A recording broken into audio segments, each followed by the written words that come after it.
Hello everyone, it's the hardcore legend Mick Foley wishing a nice day to everyone there, right there at Tru Heel Heat. Yeah!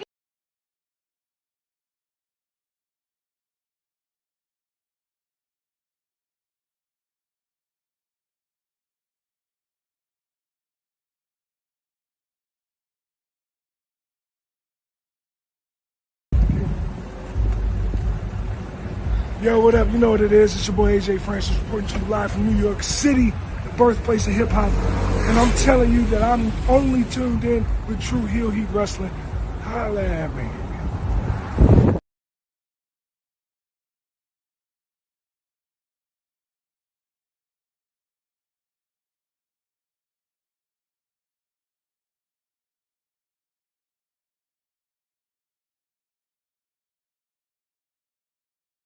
What's going on, everybody? This is your former AEW World Heavyweight Champion. Once a champion, always a champion. Swerve Strickland. Whose house? Swerve's house. You're watching Tru Heel Heat podcast.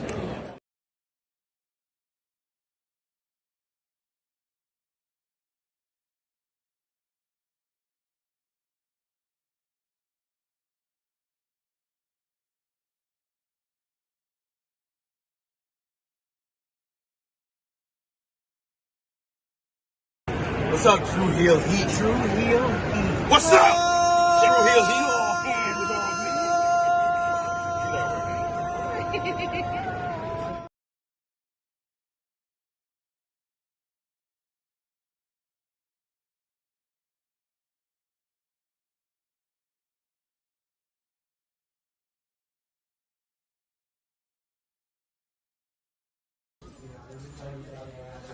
This is the knockout artist, Chris Hero, and if you're looking for some true heel heat, you better listen to them boys.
It is Sunday, January 5th, 2025, the first Tru Heel Heat flagship podcast of 2025 of the year. I've been on like 5 hours sleep in the past 48 hours because it's Tokyo Dome weekend. It's because Kenny, by God, Omega came back to professional wrestling and delivered the greatest comeback match of all time, following his triumphant return to AEW at World End. So how should AEW book Kenny Omega in 2025? We'll talk about everything that went down at World's End, including the C2 final, including Adam Copeland's return, and then his name change to Cope. As Nigel McGuinness says, a mental health charity is a professional wrestler's name. Let that marinate. Let's hit the intro.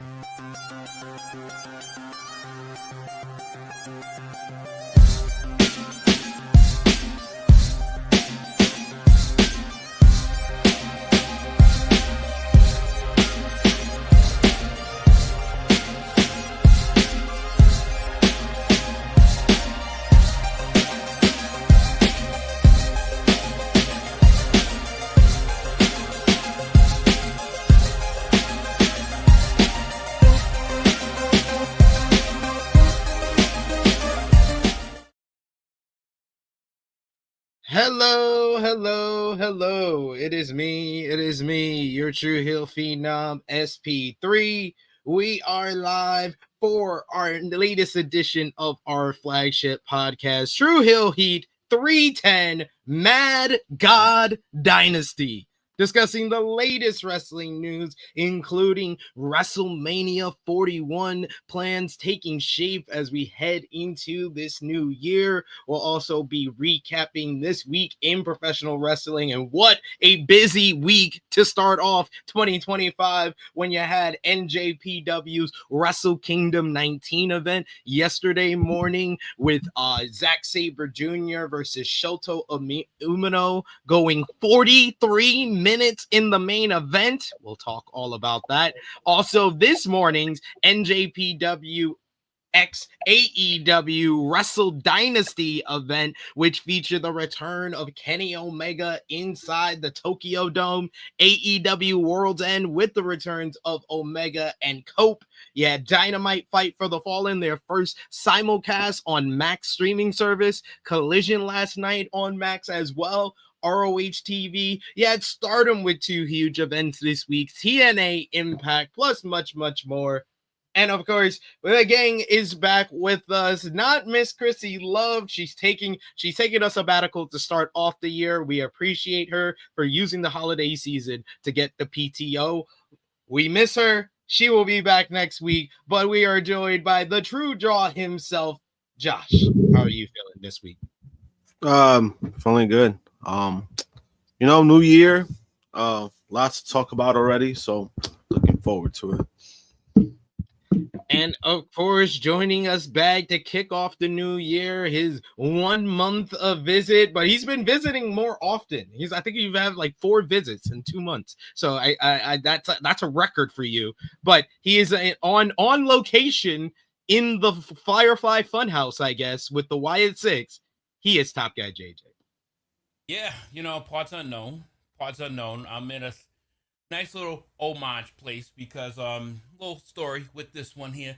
So I am a back-to-back fantasy football champion with this particular team here. The team's name is Uncle Howdy. So this team is a champion. I don't know how long it's going to take for them to actually become champions. So I'll hold the title for them. And yeah, I'm like on a full-time, part-time schedule for the last month. And made a first appearance in a show in December in 2 years. So that's quite an accomplishment. So, yeah, just heads up, disclaimer. I might be seeing some of this wrestling that you guys are talking about kind of backwards over the weekend. Vacation, kids are here. So there's no way I was staying up 24 hours like you. I mean, you're just a professional psycho. So I will more than likely see most of this NJPW stuff over the course of like the next 48 hours. Just disclaimer. Heard it was amazing though. All I can tell you is that Wrestle Kingdom was very good and Wrestle Dynasty was even better. Like that Wrestle Dynasty, that's what the Tokyo Dome event should feel like.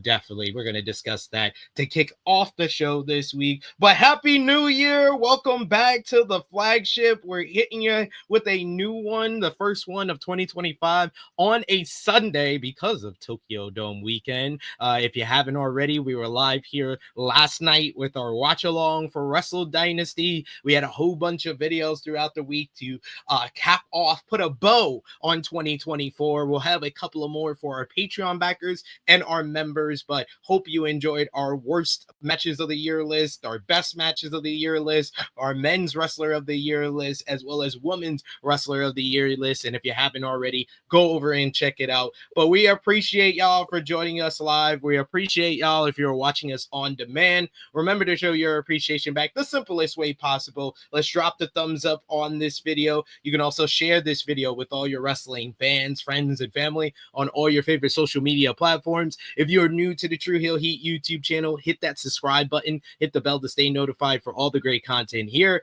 But of course, sound off in the live chat. We love to interact with all of you guys. Hear your thoughts on the start of 2025 in professional wrestling. It was a busy week for sure in pro wrestling to start off 2025, and it's only going to get busier as we have Raw on Netflix tomorrow. We'll have final predictions for that show at the end of the show, so stay tuned for that.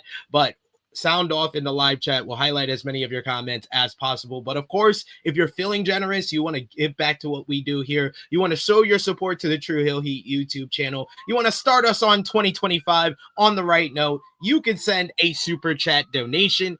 Any dollar amount matters. It goes back to the contributors that you see on screen with us here, and we always appreciate the support. We got already in the chat with us today. We got Logan James, who says that Kenny Omega versus Gabe Kidd match was incredible. I saw Hiroshi Tanahashi crying after watching it, and I started crying too. We were all so moved by that match. Logan continues saying, Kenny Omega and Gabe Kidd, that was one of the best wrestling matches I've ever seen in my entire life. Like, it was one, like, it was like maybe 20-25 minutes into the matchup. I said on the watch along, and you could go back and watch it, I was like, yeah, they're having an all-timer.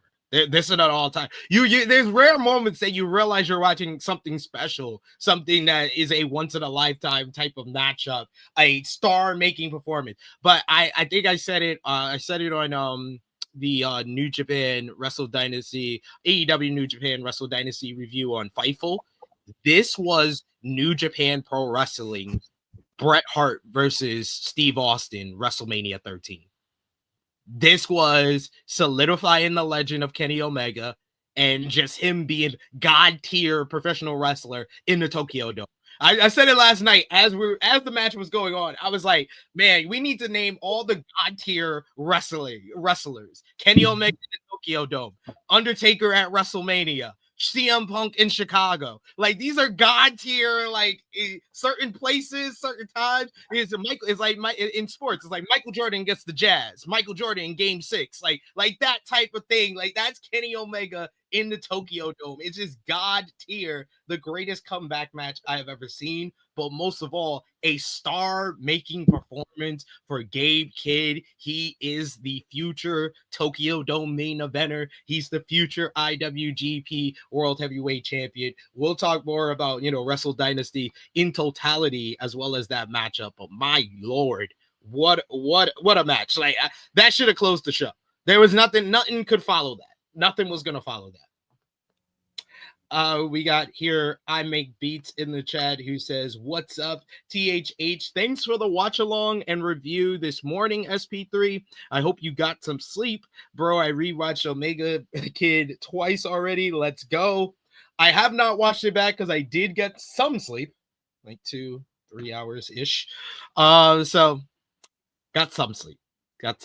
Because our producer wants me to wake up early because he has to leave early. You did a fucking review already? For Fightful. Yeah, I got, I'm like, how did? There's not even this many hours in the morning. I'm a reviewer by trade, a reviewer by hire. I was hired by Fightful to do a job. Reviewed Wrestle Kingdom, Wrestle Dynasty over the weekend, but of course, I got to review it for here on the Tru Heel Heat YouTube channel. So join me and J News tomorrow, 12:05 p.m. Eastern Time, as we go into detail on the show. But of course, how we start off every edition of our flagship podcast, we started off by shouting out all of you supporting us across social media, as well as here on the Tru Heel Heat YouTube channel with our Tru Heel roll call, our top 3 conversation starters on our Tru Heels group page, our Tru Heel Trinity. You have Jermaine Packman, Vegas Bad Boys of Podcasting, and Stewie John Palmer. Our Patreon backers, you got Vala B, you got Alan Weinstein, you got Negro Buck Nick Jackson, Alice McCarthy, Professor Chris, Trey, Robert, Steve, Ladarius, John, Dan Snide, Kobe, Dolores, John Martin, DJ Eric, Marcus Ryan, James, Allen, and Santo. Thank you so much for supporting us over at patreon.com/Tru Heel Heat. $3 a month gets you exclusive content, and that's the best place to support us when we are not live here. Got a couple of more comments I wanted to feature in the chat. You got Belle who says, hello, everybody. Happy New Year. I wish everybody to have the best year yet. Same to you, Belle. Thanks for all the support, and we appreciate you for joining us live today. We also got in the chat here James Hayes the second, who says hello all. We got Brandon who says, I think they need to book Kenny like boss authority figure first. That is a horrible idea. I was waiting for that. I hope that was polite. Me saying why? Like, come on, man. It's a new year, man. We can't be starting off the fucking new year with old ass terrible ideas. Like, it was too fresh. And this is one of the beautiful things about, and I can't wait to actually go back and watch it, is I just love that New Japan just immediately sets the tone for the year. I just love that. It's usually within 5 days of the year where they set the tone for what wrestling is to be for the year. And usually if we get a banger out of that, we usually are kind of looking forward to a hot winter going into nice spring. So I genuinely can't wait to watch this back later on. Yeah, you like this year you got a bunch of bangers, but like you got one all-timer this morning. So yeah, definitely. We had conversations like this in the past too. Is like if you could put a person on to a match, like what would you put them on to? And if this is sounding like this is one of those, I would love to see it and add it to that list. I really feel like it is. Like, it's just, there's something that's just different about it. Like, it's just had that realism and that you know, like, I think it was Ibu of Wrestle Purists. He was like, just the grit. He's like, he's never seen a match with that much grit. And just the drama, the emotion, the fan, literally, that's why I compare it to Brett versus Austin. The fans turned and started cheering for Gabe Kidd against Tokyo Dome hero Kenny Omega. It was insane. It was insane to watch. Davion Washington saying good morning, welcome. We got Blood Money in the chat. Thanks for joining us. Thanks for all the support on social media and everything. Blood Money, he says SP3 Shota Umino needs to turn heel this year. Oh, 1000% after his choke job on the 4th. Yeah, he needs a heel turn desperately. We got Jermaine in the chat who says, good for Mercedes and Mina. They got 14 minutes and show what they can do, and I can't wait for the rematch. Yo, bravo to Mercedes Moné, who might be going up on the all-time wrestling politician Mount Rushmore. She got Gato and New Japan to give her 14 minutes in the Tokyo Dome. That is like double of what women usually get in the Tokyo Dome. Mercedes Moné. My God. And she's doing big things, man. I saw. I was like, Jesus Christ, she's becoming the Ultimo Dragon of women right now. I'm loving it. Yo, the best thing, I feel like we're gonna look back in retrospect, the best thing that happened to this run for her is the Brit match. Because the Brit match made people start shitting on her. And that made her like have a chip on her shoulder. And that's how she's working right now. Ever since. Like cooking. And if you try to deny that, then you just a lame old fucking simp that just doesn't want to fucking accept it. Facts. We got I Make Basis at SP Workhorse for real. He jumped from the pay-per-view to the review. Yes. I saw you in the chat supporting. Appreciate you. I Make Beats. Blood Money says, I am going to watch the New Year's Dash tomorrow. I will be watching Dash tomorrow morning, so we'll talk about that on the review tomorrow as well. We got I Make Beast says, commentary added to it, did a great job throughout. Walker Stewart and Chris Charlton, they really proved they're probably the best commentary team in the business today. and not everybody's talking about it. And it's very similar to Kevin Kelly and Don Callis, where Kevin Kelly and Don Callis were the best commentary team that nobody was talking about for years. Especially when we started this podcast, we used to talk about that all the time, how Kevin Kelly and Don Callis were such a great team. And I feel like that's Walker Stewart and Chris Charlton, except Chris Charlton doesn't go as full-on heel as Don Callis does, even though he did go full-on heel, calling Tony Khan a money mark during Gabe Kidd versus Kenny Omega. That was awesome. I think if they had more like American exposure, I think it would be something that'd be talked about a whole lot more. And usually when the new duos, the new great duos, it usually takes about a year for people to really start to feel like, yo, this is something special. It's kind of like when you hear that, and like in this day and age, like the Pat McAfee, Michael Cole, like how people just love that duo. It took a little while for that to manifest itself. And I think it's just the same thing with commentary. Once you kind of feel it and hear it, and you just can't watch the program without those two, that's something special. It's happening. It's happening. Soon enough, it's happening. Walker Stewart deserves the world. That kid's only freaking 22 years old. 22 years old, one of the best commentators in wrestling. Insane. We got also Nathaniel says, I loved rated FTR versus Learning Tree match, rated FTR versus Raiders, not Riders, Raiders, for trios titles in Australia should be good. We also got I Make Beats, who says even Rocky Romero was a good addition. His reactions during Omega and Kid were great. And he also says Walker and Chris are my favorite commentary duo. So thank you guys in the chat. Keep sounding off in the live chat. Remember, guys, send your support with those super chat donations. We always appreciate that. But we got to get into what we miss. And we touched on it at the opening of the show. We're going to go more in depth. First, starting off with NJPW's Wrestle Kingdom 19 event, which was yesterday morning, January 4th, in the Tokyo Dome. The show featured Zack Sabre Jr. defeating Shota Umino in a 43-minute main event matchup to retain the IWGP World Heavyweight Championship. Tetsuya Naito beat Hiromu Takahashi in a battle of Los Ingobernables de Japón in the semi-main event. TMDK's Ichiban Sweet Boys, Kosei Fujita and Robbie Eagles, they picked up the win over Intergalactic Jet Setters, Catch 22, and Bullet Club War Dogs in a chaotic Tokyo Terra ladder match to win the IWGP Junior Heavyweight Tag Team titles.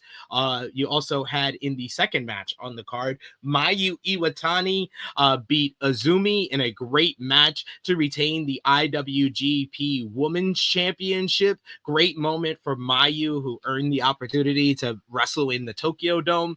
Speaking of people who earned a great moment, El Phantasmo comes back from cancer to win the NJPW World Television Championship in a good four-way against Ren Narita, Jeff Cobb, and Roye Uyowa. Doki, unfortunately, was not as fortunate as ELP. He unfortunately suffered an elbow injury that forced a referee stoppage, which means that El Desperado is your new IWGP Junior Heavyweight Champion. Very sad moment with the injury he suffered during the matchup.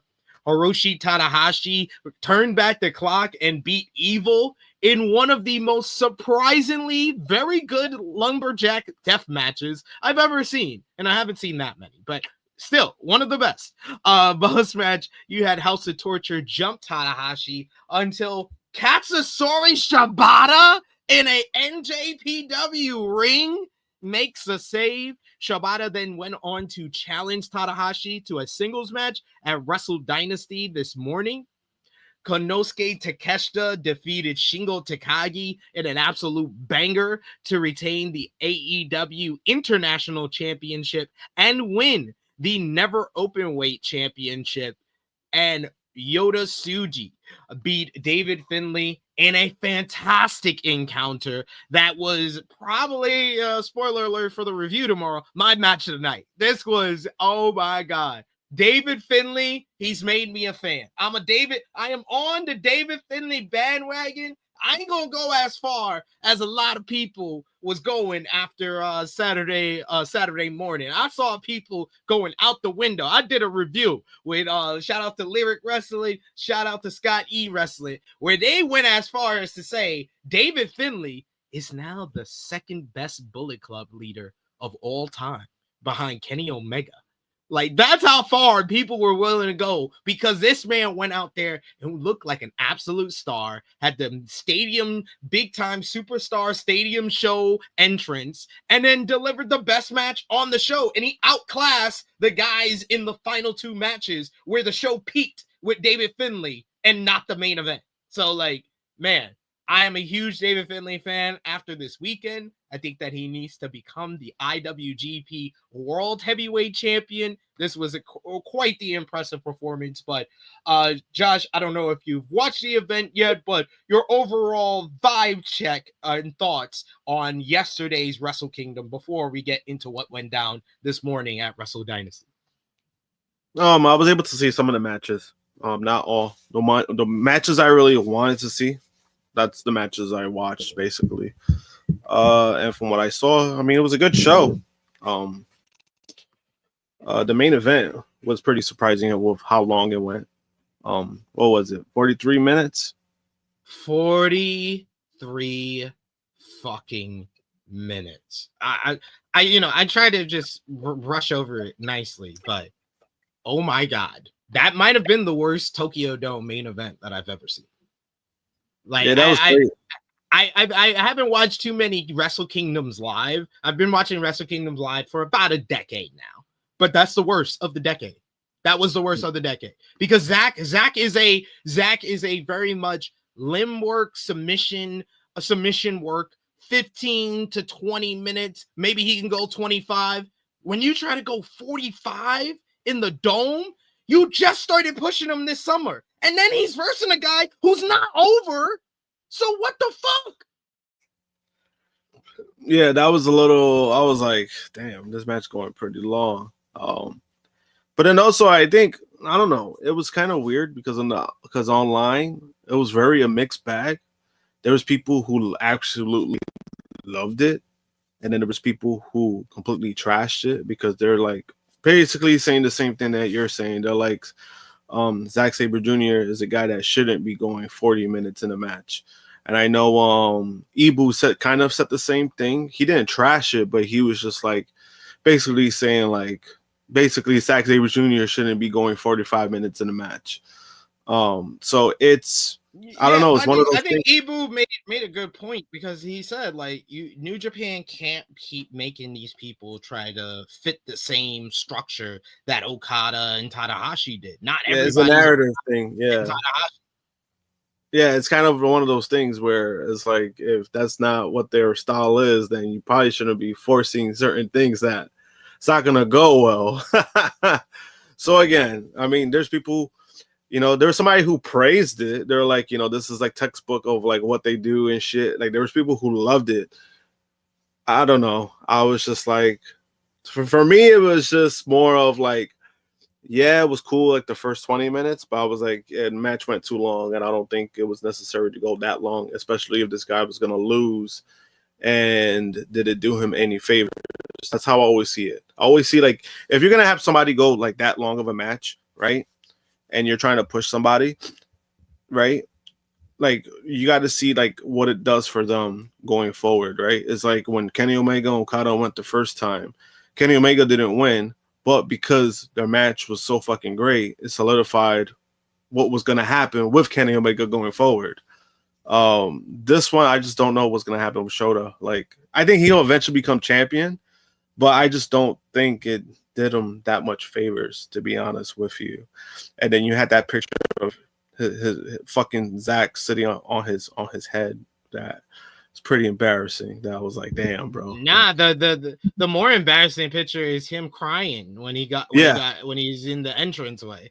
That's the more damning. Yeah, I saw that one, and I saw the one like after the fact, like he was like hunched over and shit. Like I saw that one. And go back to the watch along this morning when he does his entrance at Wrestle Dynasty. I don't know if you've seen anything from Wrestle Dynasty, Josh, but they had him come out with a paper IWGP title. The night after he lost in the Tokyo Dome main event, he came out with a paper title. I was like, yo, they can't be serious. They are literally like throwing this young man into 10 feet water and he can't swim. 10 feet, that's generous. This is more like 20 feet, and just trying to figure out what the fuck to do. But that's the case, because what the fuck? But no, I mean, besides that, I mean, I thought the show was good overall. And the Wrestle Dynasty, I've only seen the Omega. Well, we're gonna get into. Yeah, that was the only match I saw from that night. Like that, I just wanted to make that clear. That was the only match I saw that night. But I made sure I messaged y'all with enough time for for y'all to see my message and say, oh, let me go watch that. But I know just JJ don't check his phone, let alone Facebook Messenger. But at least that was clear, especially this weekend. You were clear. I have a question about the main event for Wrestle Kingdom. Did that match have like a story to it, like a reason or like a feeling that match was gonna go just that long, or was it just a match that went that long? It was literally, and I said this on the review as well. It felt like they were doing stuff to just stretch it out to get to that number, because you could tell like 30 minutes into the matchup, commentary starts talking about what was the other longest Tokyo Dome main events of all time, and they bring up the Kenny Omega and Kazuchika Okada. They bring up Kota Ibushi and Jay White. So at that point, I'm like convinced. I was like, oh, this is going 40. This is going over 40 for sure. So they're in that top 3 range, and they ended off as the third longest Tokyo Dome main event of all time. But Shota Umino and Zack Sabre Jr. are not the same performers as Kota Ibushi, Jay White, Kazuchika Okada, and Kenny Omega. It's just not. Like, I love Zack. Zack could probably have a fantastic 45-minute match, but that's not the guy to do it with. Yeah, that's making it. It just makes sense, just because, you know, if there's like a personal situation that leads to the match being that long, which means it's like this overlong like story element that's in there. But if these are just two guys just going at it, and one of them is literally like a super technical wrestler, and you don't have a guy to trade like that exciting back and forth threat potential in their matches, the 40 minutes is gonna feel like 2 hours. Yo, it just felt, when they did the 40-minute call, I was like, what is going on? What are we doing? And literally, this followed Hiromu versus No Knees Naito. No Knees Naito in the semi-main event. Like, I was just, I said, I was like, this show peaked. This show peaked with David Finlay versus Yota Tsuji. It peaked right there. And like I said, that's why I'm big. I am high up in the hierarchy of the David Finlay bandwagon, because I am sick of people bad-mouthing this man. This man was put into a compromising predicament 2 years ago when Jay White decides he wants to leave New Japan, and they want to thrust him, who is a part of the same dojo class as Jay White. They want to thrust him into Jay White's spot. Jay White's spot that it literally took him like 3 years to really get comfortable with and become the full-fledged switchblade catalyst of professional wrestling character that we remember him as Bullet Club leader, despite him having great moments throughout the 3 years. I really feel until the Wrestle Kingdom against Ibushi in 2021, that's when he was fully realized. And then he cuts the promo in the backstage area in the press conference that everybody remembers and still talks about. That's when he became a fully realized character. David Finlay did it in 2 years. He did it 1 year less than Jay White. He did it in 2 years. He became fully realized, and I knew it from the entrance. He came out with a whole new entrance with the boss dog. He just had the aura, the swag to him. Came out with a machine gun, was like, just like, oh, I was like, oh man, he's looking. This man is going to be the IWGP heavyweight champion. I feel like this year it's probably the year for Finlay to win the title.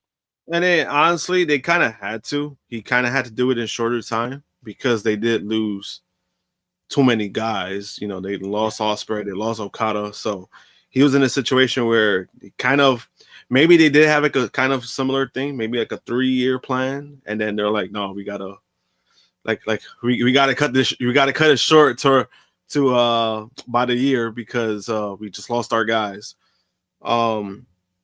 Yeah, I did also see that match. I saw that match. And then the other fucking match I didn't talk about was the Konosuke versus Shingo match. Oh fuck. Oh man, that match. Oh boy, like, oh damn, that shit was crazy. Yes, that was a banger. That was a banger. It felt a little too short. I wish it got like 5 more minutes, but no doubt it was a banger. But spoiler alert, Shingo done. I mean, had me a little nervous for a second because usually when he kind of reacts like that, it's usually to something that's really, really bad. I was like, no, that match was great. No, it was that good. This feels like it's gonna be a banger all the way. No, that match. No, it was that good. For a second. No, it was that good. It was that good. Why? Because we've been saying it for a minute about Konosuke. Like, you know, we've been saying this. We've been wanting this push, and you know, in a way, he's getting it. And the fact that every time he goes to Japan, man, it's like it's a different guy, right? Every time he does the New Japan shows, like, you know, when he did the G1, he was basically the MVP of the G1, in my opinion. And then he goes back again for this weekend. It was the same thing. It was like never left. And I can't wait until that man wins the damn IWGP championship, because it's just gonna look like it fits him. Like, it's just gonna look like that guy. He's been doing this now like this at this level for what, 2 years now. Like, just at this level, like he is just so damn good. He's so, especially for a guy his size. Like, this guy is a horse. Yeah. This guy is a horse, and he is fucking incredible. Yes, the beef shits, and the big news after his match today, he announced, Takeshita announced, he has 3 contracts. He has a contract with AEW, DDT, and now he has a new contract with New Japan Pro Wrestling after winning the Never Openweight Championship at Wrestle Kingdom. Rightfully fucking so. Rightfully so. He deserves it all. He deserves all of it. Yeah, definitely. But yeah, we'll talk more about Wrestle Kingdom tomorrow on the review, because we have to also get into this morning, which was NJPW x AEW Wrestle Dynasty. And like I said, Wrestle Kingdom, really good show, but it peaked like before the last 2 matches of the show, and No Knees Naito couldn't keep up with Hiromu in the semi-main event, and the main event was 20 minutes longer than it needed to be. Is that No Knees Naito? Am I lying? I just want to. No, that's what I'm laughing. I love the thank you that Oh my god, why am I drawing a fucking brain fart? The knee pads. The knee pads. For my god, we just fucking saw him. I'm drawing a brain fart at 10 something in the morning. Tanahashi. Oh. Tanahashi with the thank you knee pads. I kind of liked it. It was pretty cool. I don't know how long he's been doing that. That's the first time I've seen that. It's pretty cool. It's kind of like a farewell tour for him. So I love it. Tanahashi had a good match with Evil. Like, I was stunned. I was like, wait. I was like, it was like 10 minutes into the match. I was like, wait, am I enjoying this?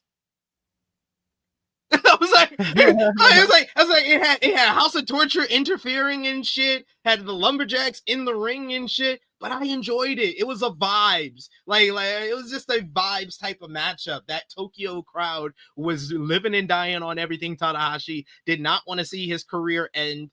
They wanted to see Evil lose and get his comeuppance. And Evil worked. Yo, Evil, he's got aura. I did not know this. Evil has aura. Go back and watch Evil's entrance from Wrestle Kingdom. It's the dopest shit that Evil's ever done in his life. It's the dopest shit. They had the piano person with like the dark fucking cloth. Like they was fucking Death from Bill and Ted, and they're playing the fucking Evil theme song on the piano, like doom doom doom. I was like, oh shit! And Evil came out with the mask and the jacket. I was like, yo, Evil got aura. What the fuck? I've never seen a wrestler do more with less than Evil. He has done more with less. That is a count. I don't know what's happening in 2025, brand new year. I guess we just heard about 45 seconds to a minute of positivity on Evil. Because he had a good match. Changing here. He had a good match with no needs Tanahashi. Like, what are we doing? In the year of our Lord 2025. Is Evil turning a new leaf? I don't know. Just put him in the ring with Tanahashi, I guess. I don't know. He'll find a way to fuck it up. I don't believe in that, man. He'll find a way to fuck it up. Also true. But you also had Wrestle Dynasty this morning. The show featured Zack Sabre Jr. defeating Ricochet in an excellent main event to redeem Zack from the night prior as he retained the IWGP World Heavyweight Championship. Mercedes Moné defeated Mina Shirakawa in a terrific bout to retain the NJPW Women's Championship and win the Rev Pro Undisputed British Women's Championship, becoming 4 belts Moné in the process. You also had Yota Tsuji beat Jack Perry to retain the IWGP Global Heavyweight Championship. The Young Bucks made their return to New Japan Pro Wrestling as they beat United Empire and Los Ingobernables de Japón to become the new IWGP World Tag Team Champions. You had Shota Umino trying to bounce back from his loss and his awful performance the night prior as he picked up a win over Claudio Castagnoli. You also had David Finlay did a similar action, got back on the winning ways in an awesome contest against Brody King. This one was so well worked where Finlay became the babyface in the matchup, which was so cool to watch. You also had Hiroshi Tanahashi.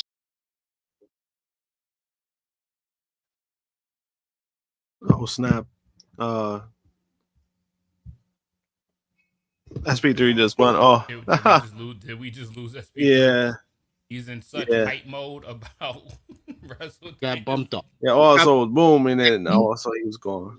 Yeah, I got bumped off. I pressed something and got bumped off. But buttons out of hype. No. It's because I moved the mouse and then it moves it and then goes back. So yeah, it's weird. But Hiroshi Tanahashi and Katsuyori Shibata's 5-minute grappling exhibition turned into a fucking hard chop off as they went to a time limit draw. Athena suffered her first pinfall loss in 2 years as Momo Watanabe won the International Women's Cup in a very entertaining 4-way with Willow Nightingale and CMLL's Persephone. And finally, like we've been saying this whole morning, Kenny Omega defeated Gabe Kidd in an absolutely amazing bloody war. This is one of the bloodiest, most violent, and brutal Tokyo Dome matches you will ever see. Both men a crimson mask. Kenny Omega fucking blood clogging up on his eye in this matchup. Just an absolutely just unbelievable matchup. You know you're watching an all-timer as you're watching it, and this was one of a kind. Kenny Omega coming back to have the greatest comeback match of all time, while Gabe Kidd became a certified made man this morning in the Tokyo Dome. Josh, any thoughts on the Kenny Omega Gabe Kidd matchup? You said that was the one match you seeked out from this show this morning. Yeah, I mean, Kenny Omega's Kenny Omega. I mean, one of the greatest of all time, you know, and he proves it. But then also I think it also did this guy big favors, Gabe Kidd, because you know he is, from what I understand, he is in a contract situation himself. So this benefits him a lot. This raises his stock. Me personally, I think he needs to stay in New Japan because there's a lot he still needs to accomplish. And I think once he's able to do that stuff, then I think that's where he could branch out. But besides that, overall, I mean, shit. Like I didn't expect Kenny to go that hard this soon. Because of the type of situation he was in, because of like wasn't even really an injury. It was like more of like a life-threatening kind of situation that, you know, it's not easy to come back from. And the fact that he just went full, like he went 5th, 6th, 7th, 8th gear. I was like, God damn, you know. And there was parts of the match I was a little worried about it because I was like, fuck, like he ain't slowing down. And but I mean, it's great to see Kenny back. In general, it's great to see him back. It's great to see him perform. And you know, I really think him coming back is going to help AEW a lot because he's been greatly missed in a lot of aspects. So just to see him, I think in general, I was happy with. But the match itself to me was like more of a plus, and it fucking delivered. That shit was a movie. That shit was just art at its greatest sense. Just the whole story of Gabe Kidd, a member of the Bullet Club, a group created to tear down New Japan, to take over New Japan, to be against the idealisms of New Japan Pro Wrestling.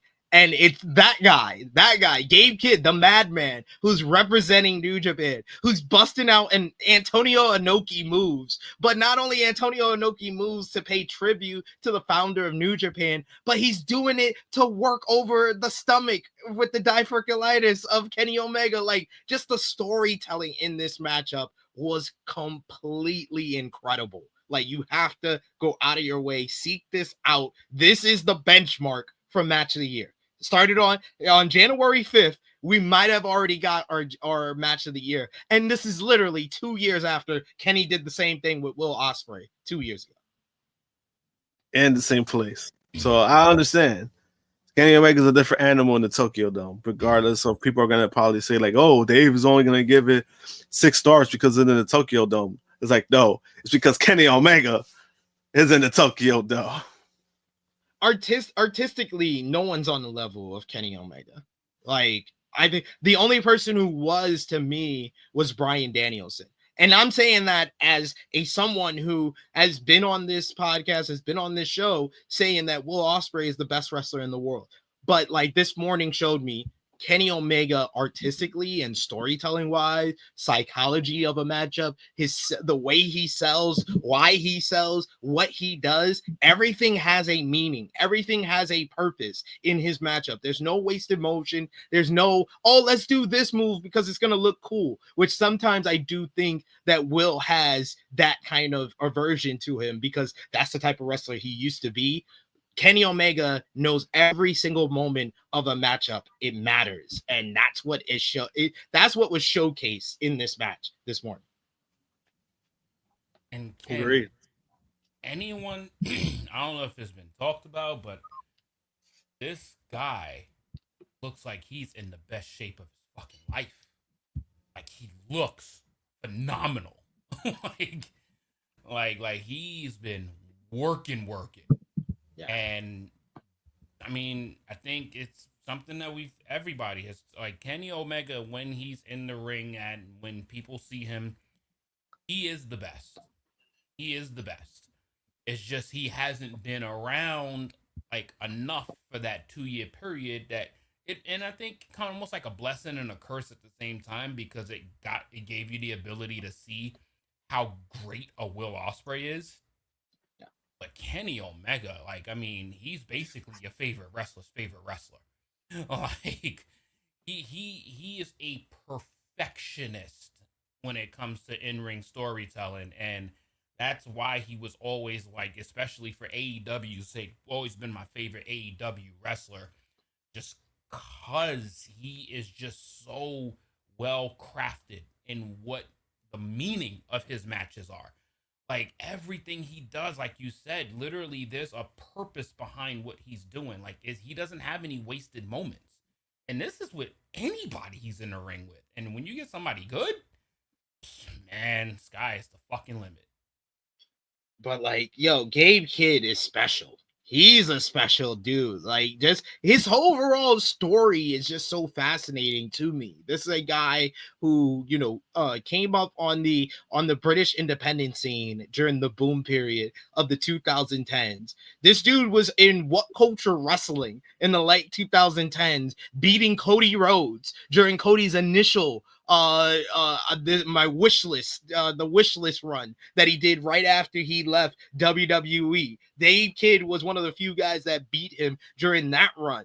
And he decides that he's at a certain point of his career in the UK. He decides to come all the way to Japan. He decides to go into the New Japan dojo. So basically, forget all the years that he did in the UK. He's going to start over from scratch, go into the New Japan dojo, do the dojo system, fight through there, also go into the LA dojo, learn from Katsuyori Shibata. During the pandemic, he goes through a mental health situation where he admits that he contemplated committing suicide. Like, that's how bad he was at in his career. And then to take all of that that happened with him and to turn it all around, become a part of the Bullet Club 2 years ago, and then everything he's done since then, the rivalry with Eddie Kingston, becoming the NJPW openweight champion, NJPW Strong Openweight Championship, and basically he was the only option to verse Kenny Omega at this show. When you have the Gaijin gods of Will Ospreay and your Jay Whites, they leave. Zack Sabre Jr. is trying to hold it down as the IWGP World Heavyweight Champion. He can't face Kenny. There was only one option to me, and it was Gabe Kidd. That was the immediate option that I said when Kenny Omega was coming back to New Japan. And they did that with the backstage fight. I got to be a part of the build to this matchup because I did the first interview with Gabe after the backstage fight where he challenges Omega for this show. And then everything that happened in this show, him having that star-making performance, and the fans who basically were chanting Omega's name before the bell rings are chanting Gabe, Gabe, Gabe, Gabe at the end of this matchup, towards the middle of this matchup, just Kenny pushing a young lion and Gabe grabbing the young lion and showing him the lion mark and saying, like, that's what I'm fighting for. I don't even fuck with this young lion, but he's wearing this. I'm fighting for him. Him coming out with the Bullet Club trunks that had the War Dog symbol on one side and the New Japan logo on the other side. He comes out in tracksuits. He pulls down the tracksuits. It got the audible from the crowd when they see the New Japan logo on his trunks. Like, yo, he is a bona fide star. You need to make him one of the faces of this company because not only is he that good, he wants to be the guy here. That's very rare in New Japan when you have a gaijin that wants to be here and wants to stay here. They got to sign him. They got to sign him. Very well. They got to sign him because the other part of this with New Japan, because we always go through this every year. JJ knows most of all because we've been doing this for 7 years, but it's January. You know what that means. New Japan has a whole bunch of people about to expire contracts. So on the short list of expired contracts for New Japan Pro Wrestling is the aforementioned David Finlay, the aforementioned Gabe Kidd, Drilla Maloney, their Bullet Club War Dog stablemate, Kevin Knight, TJP, Kushida. So yeah, there's a bunch, and there's probably a bunch more, but those are the most notable names that has been reported. A lot of this stuff was first reported by Fightful Select Sean Ross Sapp, but it's that time of the year. New Japan Pro Wrestling, the end of January, all these contracts expire. It's just like, dude, could you sign these people to like multi-year deals, please? Please. Please. I'm begging you. I'm begging you. Why do we have to go through this every year? It's something that they might be doing by design.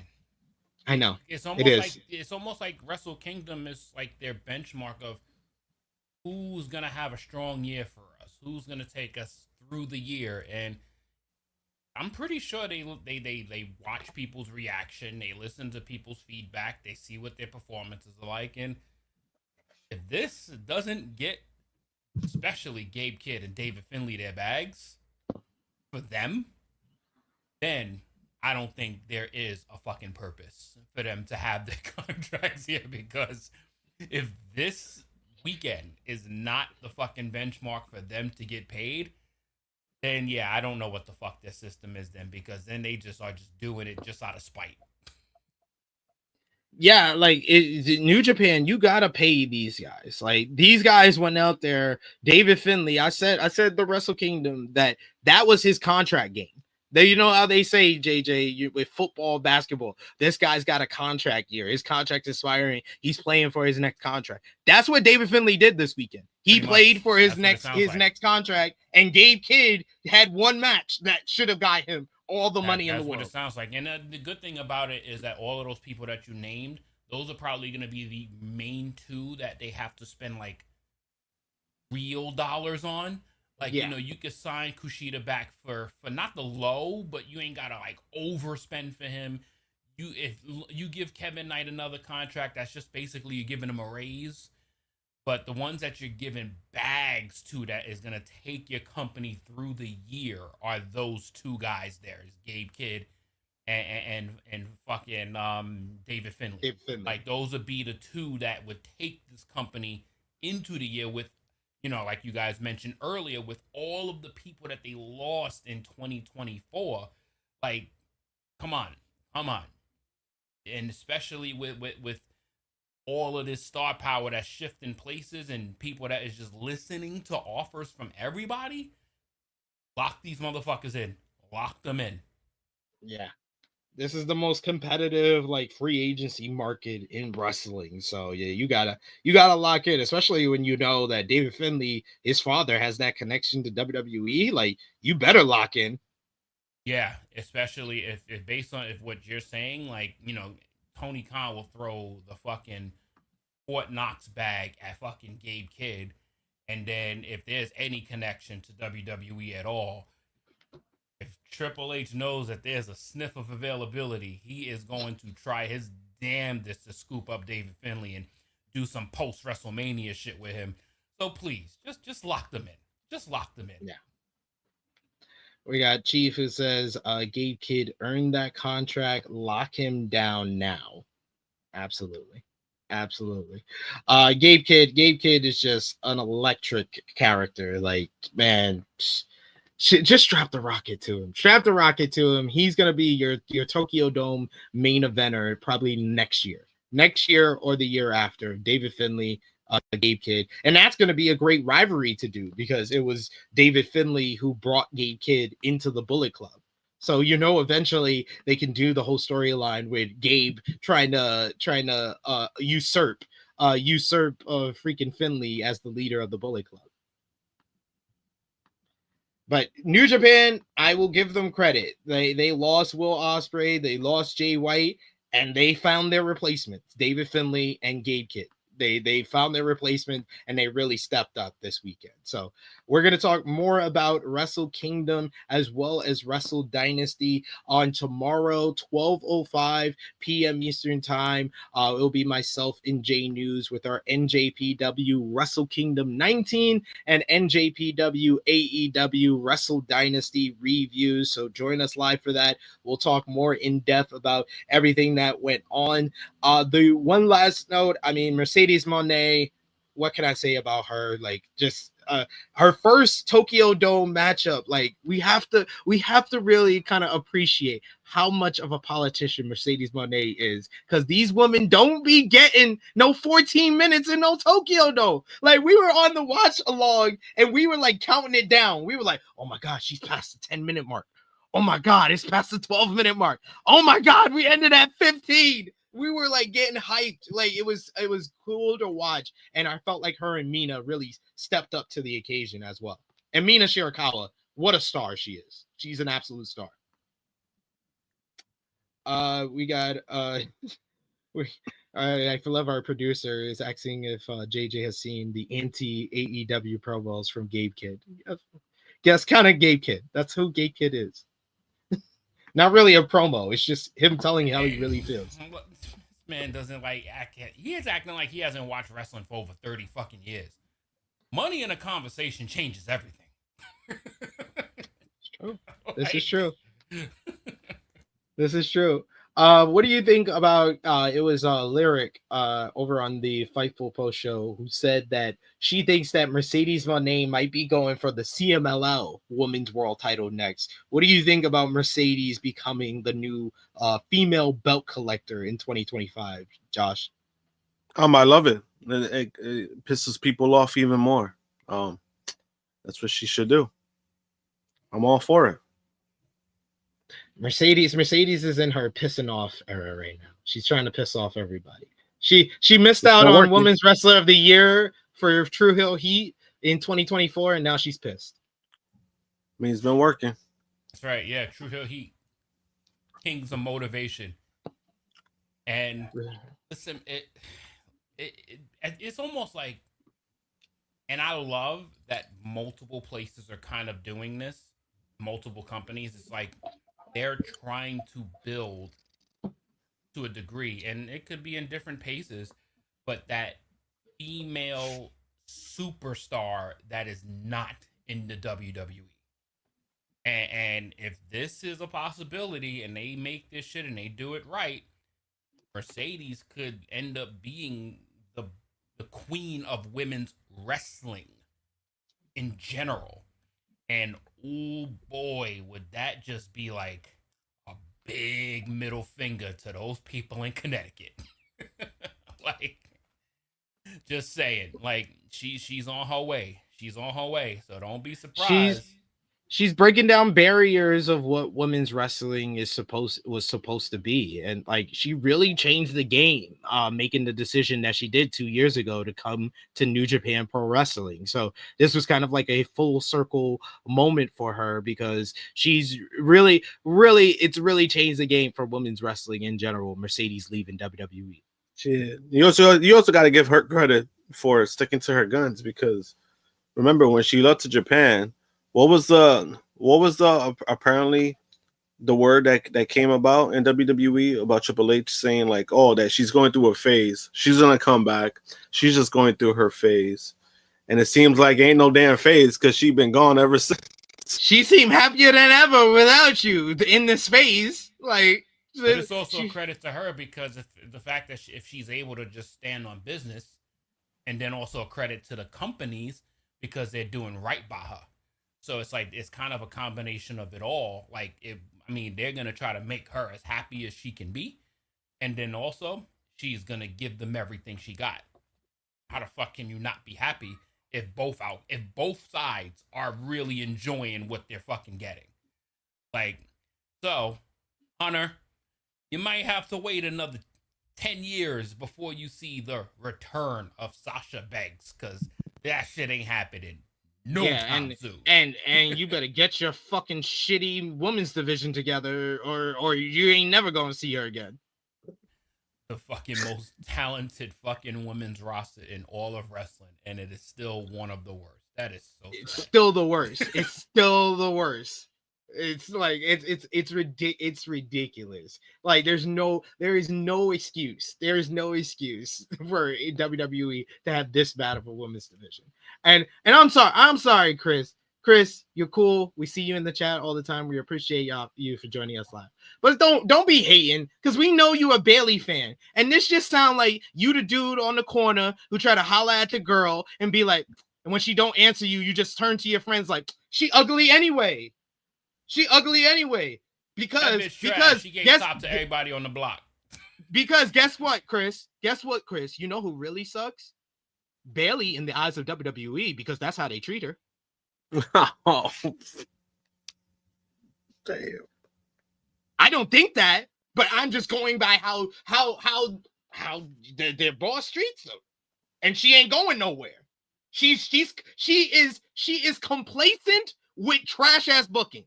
So congratulations, Chris. Have you ever seen a bigger like fall from grace from both a fucking Royal Rumble and a championship victory in a span of a year? Never in the same year. In the same year, yeah. In the same year, like I never seen like a company just be like, "Oh, that's nice, cool. We gave you a moment. Okay, we're forgetting about you now." Like that was, and it's wild how they booked Bailey in 2024. It is really wild when you take a step back and you really think about it. Telling you, bro, a lot of it got to do with that trash ass music that she got. And she's the craziest part. You want to hear the craziest part, JJ? She was the only horsewoman in 2024 that was there the whole year. The only one. Yeah. Well, you know. They just like, you're the only one. We don't care. Yeah, we got more important. We got more important people to make stars. Rhea Ripley, oh yeah, Rhea Ripley. Liv Morgan, Nia Jax, Liv Morgan, Nia Jax. They have tried so. Man, we're going too far off the fucking rail. Yeah. We're getting like Jesus Christ, but I'm just props to Mercedes, man, because she is proving herself right. Betting on yourself, it really pays off. So yeah, congratulations to Mercedes Moné. Congratulations to New Japan Pro Wrestling and AEW for Wrestle Dynasty. It was a real big success, and like I said, Gabe Kidd, Kenny Omega set the benchmark for match of the year for 2025. Wrestle Dynasty set the benchmark for the show of the year. Is everything else gotta beat Wrestle Dynasty, just like every other matchup. And yes, I'm talking to you, Will Ospreay, because we know you were watching. Will Ospreay will have a hell of a time trying to top Gabe Kidd versus Kenny Omega. But speaking of which, let's go on over to AEW. You had AEW Worlds End last Saturday, guys. We did our predictions for Wrestle Kingdom, Wrestle Dynasty, and Worlds End at the end of last week's flagship. So let's get into Worlds End from last Saturday. The show featured Jon Moxley beating Jay White, Orange Cassidy, and Hangman Adam Page. Pretty good four-way match to retain the AEW World title. Post-match, the Death Riders were about to attack Switchblade until FTR and the returning Adam Copeland made the save to close the show. Mercedes Moné, the aforementioned Mercedes, defeated Chris Statlander in yet another tremendous encounter between these two women to retain the TBS championship with one of the greatest camera shots in pro wrestling history. This count-out spot is one of the best production shots in AEW history, for sure. For sure. You also had in the women's division Mariah May. She picked up the win, beating Thunder Rosa in a pretty fun Tijuana street fight to retain the AEW Women's World Championship. MJ defeated Adam Cole, baby, to retain the Dynamite Diamond Ring.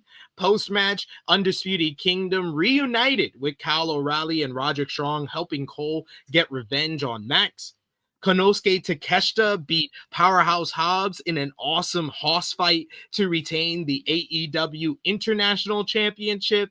And in the Continental Classic, you had first Will Ospreay defeated Kyle Fletcher in a sensational opener to the show to advance to the finals, while Kazuchika Okada beat Ricochet in a very good matchup to face Ospreay in the finals. Post-match, Ricochet could not recover from his loss too long as Swerve Strickland came out and had the fans shower Ricochet with toilet paper to embarrass him in a memorable moment on the show.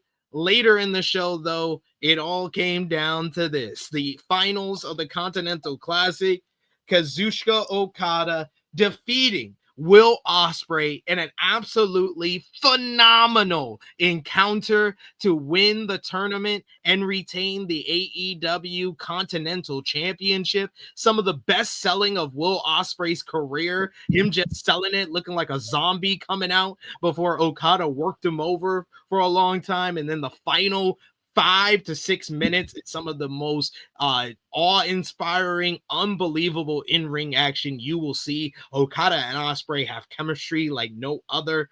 Post-match, though, you get Okada celebrating. Christopher Daniels announces that he is no longer an EVP for AEW, but he knows someone who is. Kenny, by God, Omega. Omega returned. He handed the AEW Continental Championship to Okada and stared down with him to tease an all-in Texas showdown. World's End, I feel like World's End and Wrestle Dynasty are 10 out of 10 shows if the semi-main event is the main event of the show. But I think it's even more of a case for World's End because Wrestle Dynasty, ZSJ and Ricochet was great. The four-way on this show was not. It felt like we took a step down from the big step down from the match prior, and the Omega return with the four-way and Copeland returning at the end. It was cool. It set up what you did on Dynamite, but the bigger return was Omega. So I felt like that was what should have closed the show. But start with you, Top Guy JJ. Your overall thoughts on AEW World's End, and more importantly, the two returns, Copeland and Omega. Yeah, I thought it was a really, really good show. I really did. The amount of bangers that was on that show was really, really solid. And like the only nitpick I have with World's End, honestly, like the Tijuana Street Fights, whatever it is, that was cool.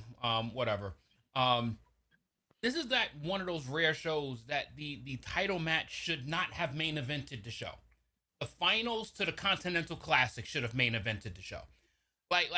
Sometimes it's just like, especially if Mox is gonna fucking retain. Especially if he's gonna retain. Like, if there's not gonna be a new champion, why the fuck did this match main event? Like, this match had no business main eventing. Because there's tiers to this shit. And as soon as we are done with Okada and Ospreay, how the hell are you gonna get better than that? How the hell are you gonna get better than that? Like, it's almost like they just almost like if people pay attention to like the placement of cards and shit, like World's End is gonna lose points just based off that placement. Especially with Kenny returning. Like, all due respect to Adam Copeland, like in an AEW setting, Kenny Omega is, my God, fucking astronomically bigger than Adam Copeland. So like it just didn't make sense to me. Like it's great to hear his music and that nice little cool little moment, but like at the end to end the show, I'd rather have seen Kenny and Okada face off with that background of All in Texas compared to seeing fucking Adam Copeland come out with FTR. Like it was just poor placement there. Especially if you're going to close out the fucking show. But, I mean, the Ricochet moment was fantastic. That was fantastic. Like, I love what they're doing to Trevor. I love what they're doing to him. He's been a revelation as this heel character. I love it. I love what they've been doing to him. Ospreay and fucking Kyle Fletcher's probably gonna end just being one of my favorite pairings just to see in the ring ever. Like really, really damn good show. Like, and I personally, I didn't care too much about the Cole and MJF match. That's just me. Yeah. But everything, the whole Continental semifinals, finals was to me the highlight of the show. And Konosuke and Hobbs was fun because you don't get to see Hobbs very often. So I love the match. The best part about that match was them doing shit they had no business doing and me being scared for their health. Yeah. So I thought it was a damn good show. I really thought it was like AEW put on two great pay-per-views like back to back and back to back to back. So like they've done phenomenal with their last like 3 major shows. And like I said, the only nitpick I would have was just flipping the fucking main event to the Continental Finals. Other than that, like really, really damn good show. I'm not gonna sit there and be like, oh, it was worse because of it. I just wish that they just switched the order. And my God, the one thing you did mention, we really need to start having a serious talk. I think we're gonna have to have this serious talk right now. Is Chris Statlander the greatest Mercedes Moné opponent not named Bayley? Like, honestly, I think we're at that point. I mean, these two matches are unbelievable. Yeah, I mean, you still will have your run-in with obviously thinking about like Charlotte Flair, Becky Lynch, Asuka. Yeah, those people are in the question. Chris has stepped up her game to such heights to actually even be in the conversation is a fucking reward. It's been a fucking reward. So like I fucking love it. And I just stuff like this, I just hope that they just somehow find a way to keep the momentum alive, even in losing efforts, to keep her involved, because like you can't put on matches that's this good and then all of a sudden just fall to the wayside and just ended up having fucking matches with Red Velvet again. Like just please keep her out of the shit. Absolutely. Josh, you had a week to kind of think about everything that went down. Any extra thoughts on World's End, and where did it rank for you as far as the AEW pay-per-views last year? Like I said on our review, it was a great show overall. The only thing I would say is like the flip, like the co-main event and main event, but to me it wasn't as big of a deal for me, at least. But I mean, overall, it was a great show. wasn't really a bad match on the card. They ended the year strong. And that's what kind of we were hoping for, that they would end the year strong, and they had a strong month, because even the lead up to World's End was actually really good. We had the Continental Classic matches that helped a lot, but then also like some of the storylines cutting, tying loose ends and all that stuff. So it was a great way to end the year for them, at least. Like, it felt different. And like I said, seeing Kenny was great. And that whole thing, none of them, they just like stared at each other. Like, Kenny just gave Okada the belt. Like, nothing was said, and you could tell how important it felt. Nothing was said, and it felt important. And to me, like, that's crazy. And especially like they kind of did foreshadow like what's come about because of that picture. You have the all-in background showing. They made it obvious. I was so surprised that there were some fans that didn't notice how every time they talk about Kenny and Okada, they show the all-in side. Yeah, and then it actually has helped ticket sales too, because the ticket sales after that they did get a bump from that. So it has helped. It has helped for the all-in, especially for a show that's in July, right? It's in July, so they have enough time. But the fact that you already have a big money match that's in place, that's gonna help a lot. As far as rankings goes for like overall AEW pay-per-views, it's kind of hard to tell, just because there was a lot of pay-per-views that AEW had that were actually great this year. So I probably will have to like really look at it and really dissect it to see like which ones are like the top pay-per-views, which ones are like the bottom. But overall, their pay-per-views, it was their strongest point, right? Not only money-wise, but quality-wise. Like, that's what kind of kept the ship afloat, for a lot of stuff that we kind of criticized AEW for throughout the year. Strongest point was their pay-per-views, and I think that's really important. Yeah. I think the best pay-per-views last year were Revolution, Dynasty, All In, All Out. Those are the top four. Those are the top four. Those are like S tier style, like pay-per-view main event, pay-per-view shows for AEW. that if you go to like an A tier, I would put like a Wrestle Dream in there. I would put a Full Gear in there, and I would put World's End. I would say that it's on the A tier level of AEW pay-per-views last year. I would honestly say World's End I felt better. I felt like that show was better than Full Gear, and I think it's close. It's closer to Wrestle Dream. It's between Wrestle Dream and that for like the top 5 for the year. Yeah, and I think Wrestle Dream was a different story too, because Wrestle Dream, we kind of had like zero expectations because the lead up to that wasn't as strong.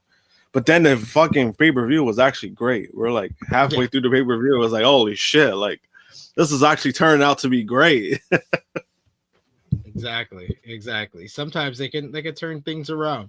We do have a little bit of news to get into in the latest episode of the Wrestling Observer Radio. Dave Meltzer gave some insight into why Tony Khan selected Will Ospreay and Kazuchika Okada for the finalists for the AEW Continental Classic. According to the report, Khan wanted to make the tournament one of the greatest of all time. Dave Meltzer said Tony Khan was adamant in his mind that he wanted to produce the best tournament. He wanted it to be the best tournament ever. But I mean, I'll just go with the best tournament in the United States ever. That's a more rational goal, and that's one you could at least argue for. And to do that, Okada and Ospreay was the match that you needed at the end, and they delivered. That was the match of the night. Yeah, no question. No question. When you looked at the field, that was the match to go with if you wanted to deliver the best match possible. And just to please, and I'm pretty sure there's a couple people that love this goofy side of Okada. Please. He's the fucking Rainmaker. He's a main eventer. He's somebody that should be going after a world fucking championship and not in the middle of all of this whatever the fuck he's been doing. I haven't been a fan of it at all because he is way too good for it. He's too good for it. And hopefully this is the launching point to AEW really taking Okada seriously in 2025. Well, when in regards to that, I do agree to an extent. It's more of Okada. Okada's going to have to want that himself, because a lot of the decision making has been on Okada. So that's something that he would want for himself. I think like Tony Khan knows what he has with Okada, and yeah, he would like to push him. At the end of the day, that's gonna be on Okada, what Okada wants to do himself. Nah, I can see where JJ is coming from. No, I'm saying I agree. No, but I can see where he's coming from and take into account what you're saying. Yeah. And that means that Tony Khan has to book him within mind. He's only gonna care for certain things. So I cannot book him in fucking a bunch of title matches on TV. He's not gonna care. He's not gonna care about that. There's only certain people, certain stages he's gonna care about. Will Ospreay, Kenny Omega, those guys he will care for. He will step up, and we saw the difference between that Okada and Okada that doesn't care that much. We saw it in one night. We saw Okada that doesn't care that much, but a little bit against Ricochet, and then we saw an Okada that actually cared against Ospreay. Yeah. I mean, in regards to that, man, it's he's gonna have to want it. Like that's Bro, unfortunately, Kazuchika Okada is a motherfucking superstar. Yeah. He doesn't have to want anything. He's already got it. He got the bag. Yeah. He got the bag. No, that's what he wanted. No, but that's why I'm saying, like, on the personal level, like, if that's what he wants to do, he's going to have to want it that. When it comes to, like, what he's getting, he shouldn't be this talented then. I'm saying. But I'm saying, he's too good for it. But at the same time, like, he's already, like, he doesn't really need to prove anything, and I think that's why he's at a point in his career where he's just making money. It's really and sometimes that's anything though, Josh. It's really perception of the American audience on him, because anybody that knows wrestling knows how great he is. That he's a goat. Yeah, I mean that's on them though. Like I don't give a fuck what others else like if they don't care about him, that's fine. We know what he's done. And to me, Okada doesn't have to prove anything. because he's already done it. Like he's already been on that level. Like, and if anybody else, like, you know, like a lot of these American fans who really don't, you know, they're only upset because he didn't go to WWE. And that's already been proven. There's a lot of people that they're on the bandwagon. Oh, Okada, you know, like he's the greatest of all time. He's going to come to WWE. And when that didn't happen, all of a sudden the whole shift changed of like, oh, he's not that great. Oh, he never did this and never did that. At the end of the day, he's already done it. Like, and it doesn't matter like if it was only in Japan, he's already proven himself. Like, you know, and for me, like it doesn't, you know, like, yeah, I would like to see more in AEW. Like I would love to see more of the Rainmaker in AEW. At the same time, I mean, he's at a point in his career where he's just making money. And it's just like, it is what it is. And that's the thing that pisses me off with the people that make the argument. Oh, he should have signed with WWE. Do you think it would have been different? Do you not see Shinsuke Nakamura? They would be surfing together. Yeah, it would have been different. It wouldn't have been different. And then you know the reason why he chose AEW is because he's able to go back home to Japan. So every time when you don't see him for weeks, people are wondering like, oh, no, he's back home in Japan. That's why he's not on TV. And that was one of the negotiation things. He wanted to be in a situation where he could go back home. And if he signs with WWE, that's not going to happen. You know, and you know, I mean, I'm fine with, you know, like, hey, if Rainmaker ever comes back, I'll be happy. You know, it's just me. I just look at it differently because I look at it also on the personal level, whereas like where somebody's already been there, done that, and now they're just making money and they want to be comfortable where they're at. I'm not gonna be upset. I'm just like, it's one of those things. Again, like I take it differently. It's kind of like when people talk about AJ Styles, like, oh, you know, AJ Styles deserves better. He's already fucking 46 years old, 46, 47 years old. He doesn't need to prove anything. He's making his money. He's making the most money he's ever made in his life. That he doesn't need to do anything. So it's like, I mean, that's how I look at it. I don't want people to think like, you know, anybody else is wrong for how they feel about Okada, because again, I would love to see that version of him. And we kind of did see that at World's End where I was like, yo, you see, that's why they signed him. He has it in him. It's just a matter of where he wants to go with it. Yeah, I don't want to see fucking Okada at like 10% on an episode of Dynamite. If he's only gonna do the 90% to 100 on pay-per-view, just have him wrestle on pay-per-view. Facts. That'd be crazy. That'd be a good spot for him too. That'd be good. All I'm saying is just make it remain important for when we see that man on TV. That's all. Yeah. Like I'm not like, oh, I know what you mean. Mind seeing. He just, he just needs to go out there and have great matches. Any of the motherfucking people that is like hoping for some, or trying to argue some WWE bullshit, miss me with all of that bullshit. I don't want nothing to do with none. I don't want nothing to do with any of that. Every time they made that argument, it's just hilarious because people talk about presentation and all this stuff. With Ghost of Tsushima over there. No, it's just funny. Yeah, because I mean, it's just funny when it comes to that because they're talking about like presentation, all this bullshit, right? At the end of the day, if you look at WWE also has within their own problems where there's certain tiers of guys who are gonna get what they want. Okada gets there, he's not gonna get what he wants. He's gonna be working from the bottom ground up no matter what. Yeah, he did all this stuff in Japan. That shit don't matter once you get to WWE, unless if they're gonna treat you, they can put you on a pedestal. That wasn't gonna happen no matter what. And just for you little any butthurt WWE fans, if they didn't pull the trigger on one of the greatest little Shinsuke Nakamura little clip runs that he had with Seth Rollins, if they didn't pull the trigger then, there's no hope there. There's no hope. And no token fucking United States Championship run is gonna be like, oh no, they're pushing them now. No, they're not. No, they're not. They missed the boat with AJ Styles with him. They missed the boat with Seth Rollins with him. That's it. That's it. His ceiling is now. That's his ceiling. It's over. It's over. His ceiling is United States champion. It's been done. It's been done. Yeah, same thing with Nakamura. I mean, it was the same thing. Whereas, like, he's been there and done that. He's making his money. He's surfing. He has his family in America. That's what he really wanted. At the end of the day, that's and all he really you know wants. what's crazy is that I think that if he would have been treated with more importance there, surfing would have probably not been his fucking happiness. Yeah. Like, his happiness would have could been be, yeah. main eventing the fucking scene of wrestling, but since they're not fucking prioritizing him, he's gonna find his happiness in other shit. And surfing is making him happier than a fucking wrestling ring. Yeah. I'm happy for him. I'm happy for him. And I didn't put it on the agenda, but he was in Japan this week. He had the He was in Noah, right?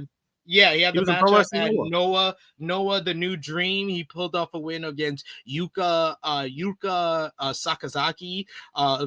Match was not that good. I'll be honest. It was not that good. But he won. And he looked like a star. That's all that matters to WWE. It looked good when they saw the clip on Twitter, so it was good. It was good. What's so sad about that is that he has lost, and to a degree, he's lost all like in-ring chemistry because he's done nothing important. He's done nothing important. Like, everything just feels like going into a match, sparring it with a partner, finishing the match, and it's done. Like, the whole LA Knight shit was fucking ass. Everything that lately has been just straight terrible. And it's like, all right, cool. Now, if that's what anybody wanted for Okada, then you just hate Okada. Then you just hate Okada. Like, and that's okay. That's okay if you do, but no, just it's admit that. It's really not. Because Okada's too fucking good for that. I still think at the end of the day, honestly, at the end of the day, I think Okada still made the best decision for himself, regardless of what people want to say. You know, like, again, he's getting the best of both worlds. He's getting paid. He's getting to go back home. And then recently he had a baby, right? He had like a new baby. Yeah. So, I mean, he's doing shit that he wants. And then also he is putting on great, when he's on TV, at least, like when he's wrestling, he is putting on some great performances. And then World's End, that was no different. Because even the Ricochet match, it was more of like a character kind of thing for both guys. But it was still an entertaining match for what it was. Yeah, had the spot of the night, the running the ropes and then slapping him across the head. That was great. That was funny. Oh, that was funny. Whoa, that was funny as hell because that was him listening to the crowd. The crowd kept saying "you're bald," and he was like, "You know what? I got the perfect spot." Especially did all the running. I think the running for me did it. Like he just did. Yeah. Yo, that was the best spot. Yeah, absolutely. And listen, man, in 2025, just hope it's a big year for him. A really big year in AEW. And I love the fact that we just spent this much time talking about Okada. Absolutely. Absolutely. Because everybody wanted to talk about Ospreay having 2 5-star matches, which was amazing. Don't get me wrong. I think that it's amazing that Will Ospreay on pay-per-view is one of those god tier statuses that I was talking about earlier. It's just him on pay-per-view. If he knows people are paying to watch it, he's a guy. He turns into those god tier wrestlers. And like him and Fletcher started off at like fucking 3rd gear and just kept going for like 17 minutes. That was fantastic. That's crazy. Yeah. And that's crazy with Ospreay, like you mentioned. Like, he's become like one of the most self-aware people in wrestling. Like, that's kind of crazy. Like, I think that's a little skill a lot of people don't have that he has, because it seems like, hey, you know, these people are paying their money. You know what? I'm gonna give them the best performances, and I feel like that's why he does what he does.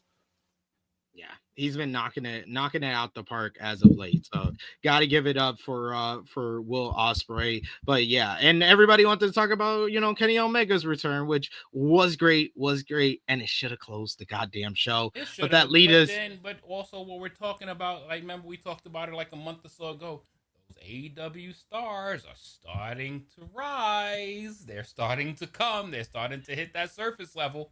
And we talked about that the last time. We said, is Kenny Omega the biggest missing AEW star? And it was a big yes. And you felt the change when he's back there. And he did the same thing with New Japan. It's just different. New Japan is different when Kenny Omega's back. And I think the same thing is going to be said true for AEW. Now, the new person who is the biggest missing member of the AEW roster is Eddie Kingston.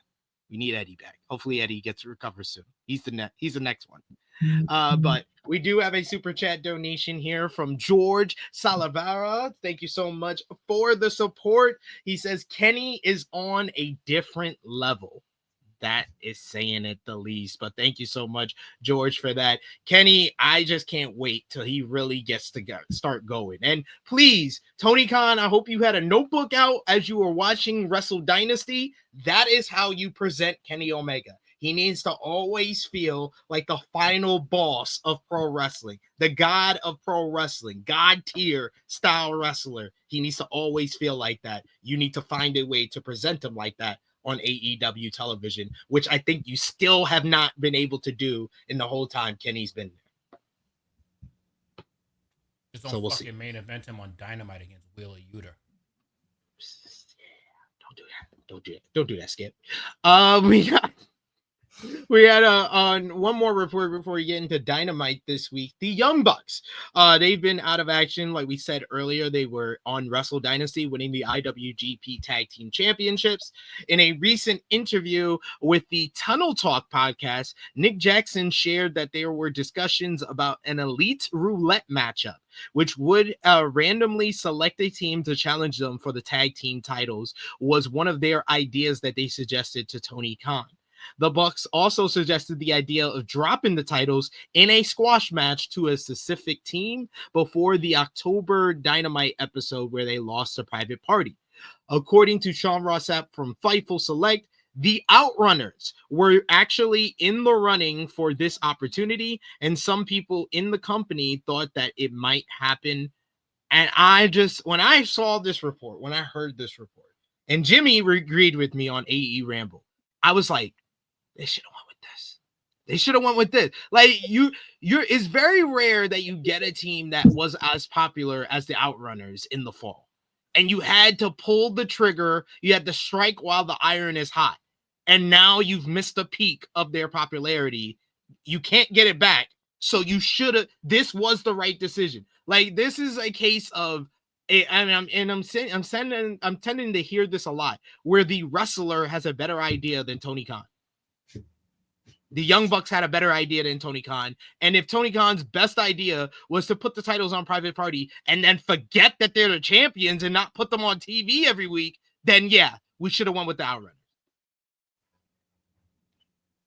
It's just, sometimes it's a shame, man, because it's like there's a pulse where you just have to know to strike when the iron is hot.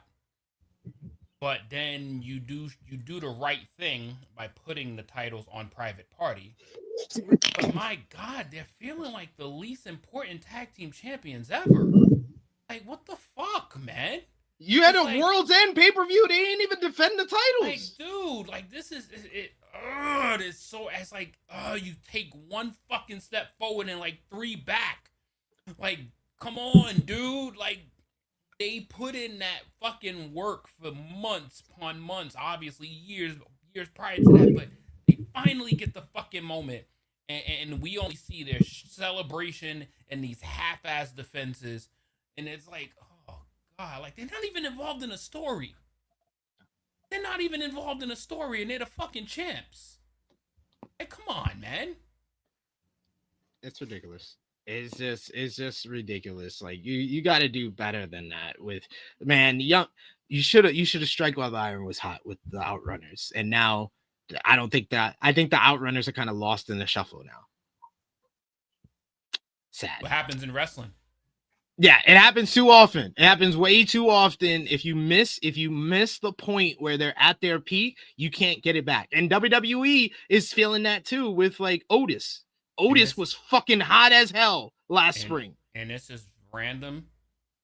I swear to God, if this motherfucker Joe Hendry does not win this fucking TNA championship on his like 30th try, just fucking stop. Yeah. Just stop. We will preview that card not next week, the week after.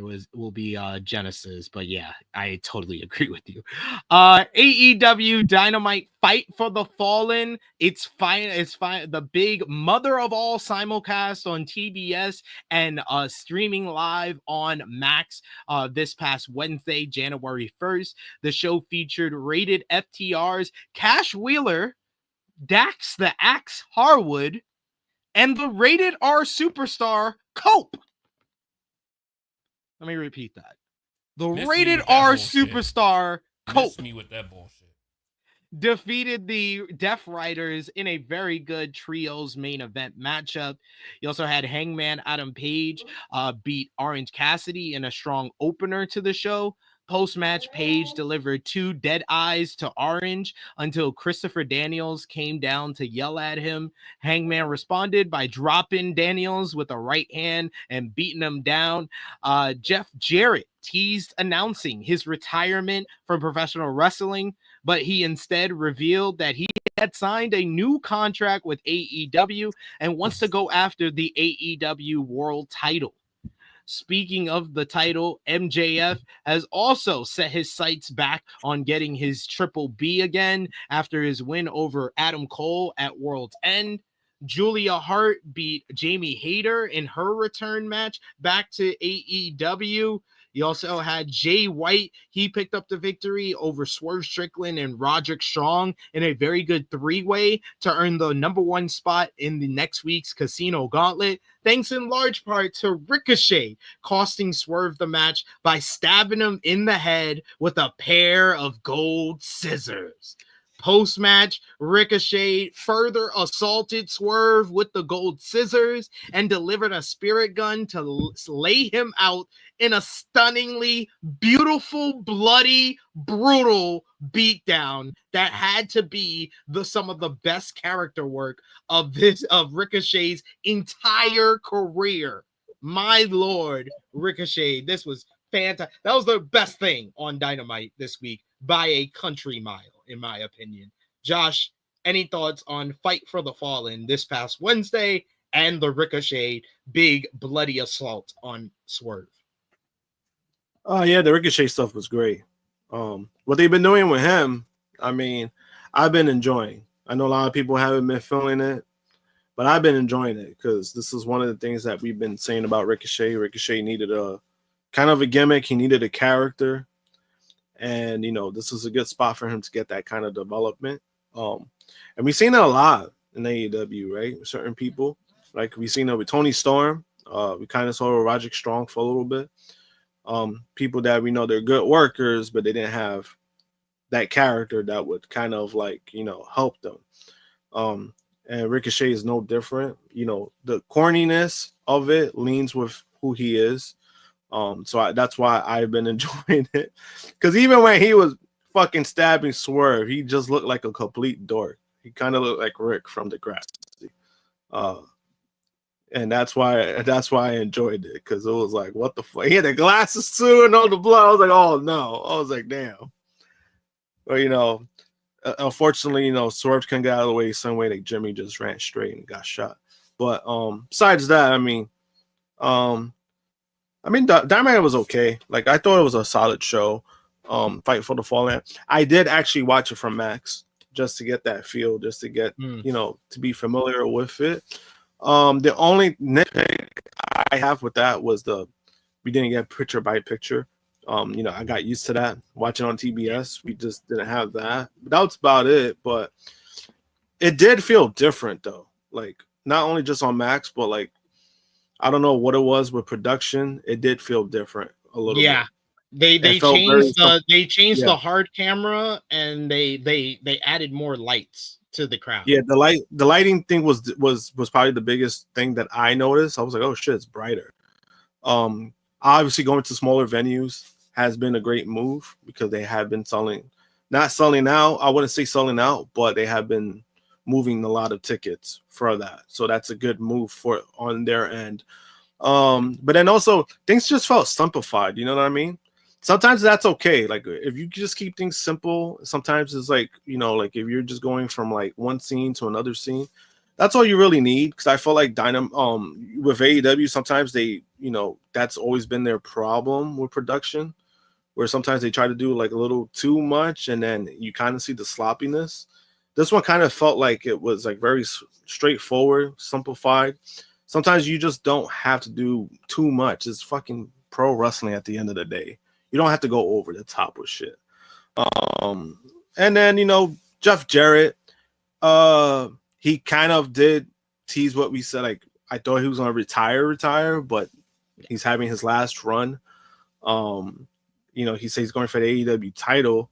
I don't think it's gonna happen. He ain't gonna win it. But I hope not. He's not gonna win it. But if he has like some kind of run that kind of like kind of like appreciation tour, I'm okay with it. Like I've said before, I've kind of have like a newfound respect of Jeff Jarrett because of a lot that happened, not only with him, but a lot of insight he has within the industry and how much he really loves the business. So, like if he's having his last run, if it is, it's going to be his last run, I'm okay with it. And I know they're pushing this idea of, again, him trying to win the world title. It's not going to happen. He probably is going to he's probably going to have a match for the world title. He's not going to win it, but I mean, that's good for him, good for Jeff.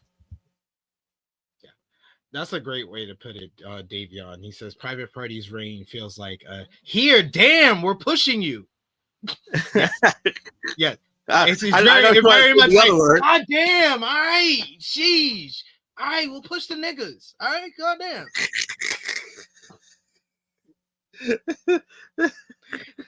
JJ, what any thoughts on Fight for the Fallen this past Wednesday? And did you check it out on Max? And what did you think about the new look to the show and anything that stood out? I definitely noticed the new look to the show. Like I definitely feel that they wanted to give it a more, like, not premium, but they wanted to give it some vibrance, which is something that I do feel was missing to a degree with AEW's. The lighting was sometimes like piss poor. They had these completely blacked out crowds, obviously due to not wanting to see the half empty arenas. But show overall was okay. Like it was okay. Like it was pretty solid. I'm very happy that I watched the entire Jeff Jarrett promo on mute, because I kind of knew what was happening without even fucking listening to a word that he said. And I was like, I'm gonna see if I need to listen to it based on the crowd's reaction to it. And no one got out of their seats. So I didn't turn my volume up. So I have no idea what the fuck he said. And then when I go on Instagram and then I see what he said, I said, I'm glad I left it on fucking mute. Because that promo was fucking long, okay? Yes. That shit was long. That shit was not 5. That shit was like 12 to 15 minutes. Like, he was in that ring for a long fucking time. And I'm glad I didn't hear a word of it, because I would have probably been disgusted. Because it's like, if you're going to fucking tease retirement and thank people and do all of this hoop-de-la, and then, I'm not done yet, I'm going for one last ride, and I'm going for the AEW Championship, I'm going for gold. Miss me with that bullshit. I did not need your life story if you're not retiring. Bro, and it's like, come on, like, no. Yeah, that was the only thing, because, like, yeah, when it comes to that, yeah. Like, yeah. I don't dislike Jeff Jarrett, but the fact that I already had a feeling where it was going, it was like, yeah, there's no need to hear any of this shit. There's no need to hear any of this shit. You got the fucking boots in your hand. I'm like, oh, God, he's about to try to swerve people and make people rah-rah for him, that he's gonna go. I'm like, get the fuck out of here with this shit, man. But the Trevor, because I like calling him Trevor now, it has been, and this is the thing when people go through these character changes, is that it looks and feels rough because it's new. It's something that they're trying. They're working their kinks out. They're working to see what works, like what he should sound like. Like, all of that shit fucking matters. Like, the things that comes out of his mouth, like, what attitude should he have? What, how he's going to play towards the crowd. What is the crowd eating up? What are they ignoring? Like, so he's still figuring that shit out. Like, this is the first time in his life that his face is visible that he's a heel. So it's like, yo, give the fucking man a shot to see what works. And I think literally in a month, he has done phenomenal. Like, phenomenal, I think he's done. Like, and Corky, You ain't listen. You see, this is the problem with judging us folks, man. You see, when there's a brother that's trying to be a heel, we automatically got to be a nigga. like no, he's a fucking dork that does bad shit, and I'm okay with that. He's fucking Frank Grimes from The Simpsons, and I am okay with it as long as he sticks to it. Yeah. He's got to stick to it. Remember, we said this shit maybe less than a year ago when everybody was shitting on fucking Jack Perry and how rough that beginning of the heel run was, and then all of a sudden he got in the character, and all of a sudden he was really good at it. Get a man some time. It's gonna work. Get a man some time. And yeah, the entrances to like that Coke and all of that, nah, I'm good. Miss me with all of that name changing. Miss me with all of it. I ain't fucking with none of it. Just why? It's like, this is like when you do shit in the office and you just click and you just think, oh, that just sounds good coming off the tongue. No, the fuck it don't. No, the fuck it don't. Like, we fucking spent how long just fucking getting used to Adam Copeland. Now you want to fucking do Cope? I was like, why can't you just be Adam Copeland and tell the commentary team and fans to call you Cope? Like, we don't call John Moxley. We call him Mox. You don't need to change his name to Mox for us to call him banner. To call him Mox. Like, that does follow up to the one report that we got from Dynamite in the latest episode of the Wrestling Observer Radio. Dave Meltzer reported that it was Copeland's decision for the change, not AEW or Tony Khan. Meltzer said, I have no idea why. I think that because his whole life he was Edge, he just figures that he should be Cope. Whatever, it's his call. I mean, it doesn't make a difference. He's Adam Copeland. The idea absolutely is just to call him Cope. Yes, it's his call. I don't think it changes the world or anything. I wouldn't have done it. You'd have to ask him why. You know what I mean? I said I wouldn't have done it, but it's not like anything where I go like, oh, stupid idea. It's just something. I do agree with Meltzer. I don't think it's as like, oh my God, this is the worst decision in AEW history, which I, in fact, did see someone say that it was. And I was like, this is why y'all can't have an opinion, because y'all to go too far with it. I just say it's unnecessary. Yes. I just say it's unnecessary. Not like, oh my God, this is like, it's unnecessary. Completely unneeded. Yes. Completely unneeded. Yeah, it's unnecessary. Yeah. Yeah, it's unneeded, but it's like, you know, if this guy is the one making that call, like if Adam 3 months. Yeah, like if Adam Copeland is the one that wants to do that and he's the one that suggests, I'm like, by all means, bro, you know, that's your call. It's like, I'm not gonna argue with that. If the man wants it himself, I'm not gonna argue with that. Bro, we got used to fucking Gunther. Yeah. Exactly. Yeah, I mean, we'll get used to it. But Nigel McGuinness had me dying last night when he said Cope changed his name to something that sounds like a mental health charity. That shit had me dying. Yo, that was crazy when he said that. I was like, what the fuck?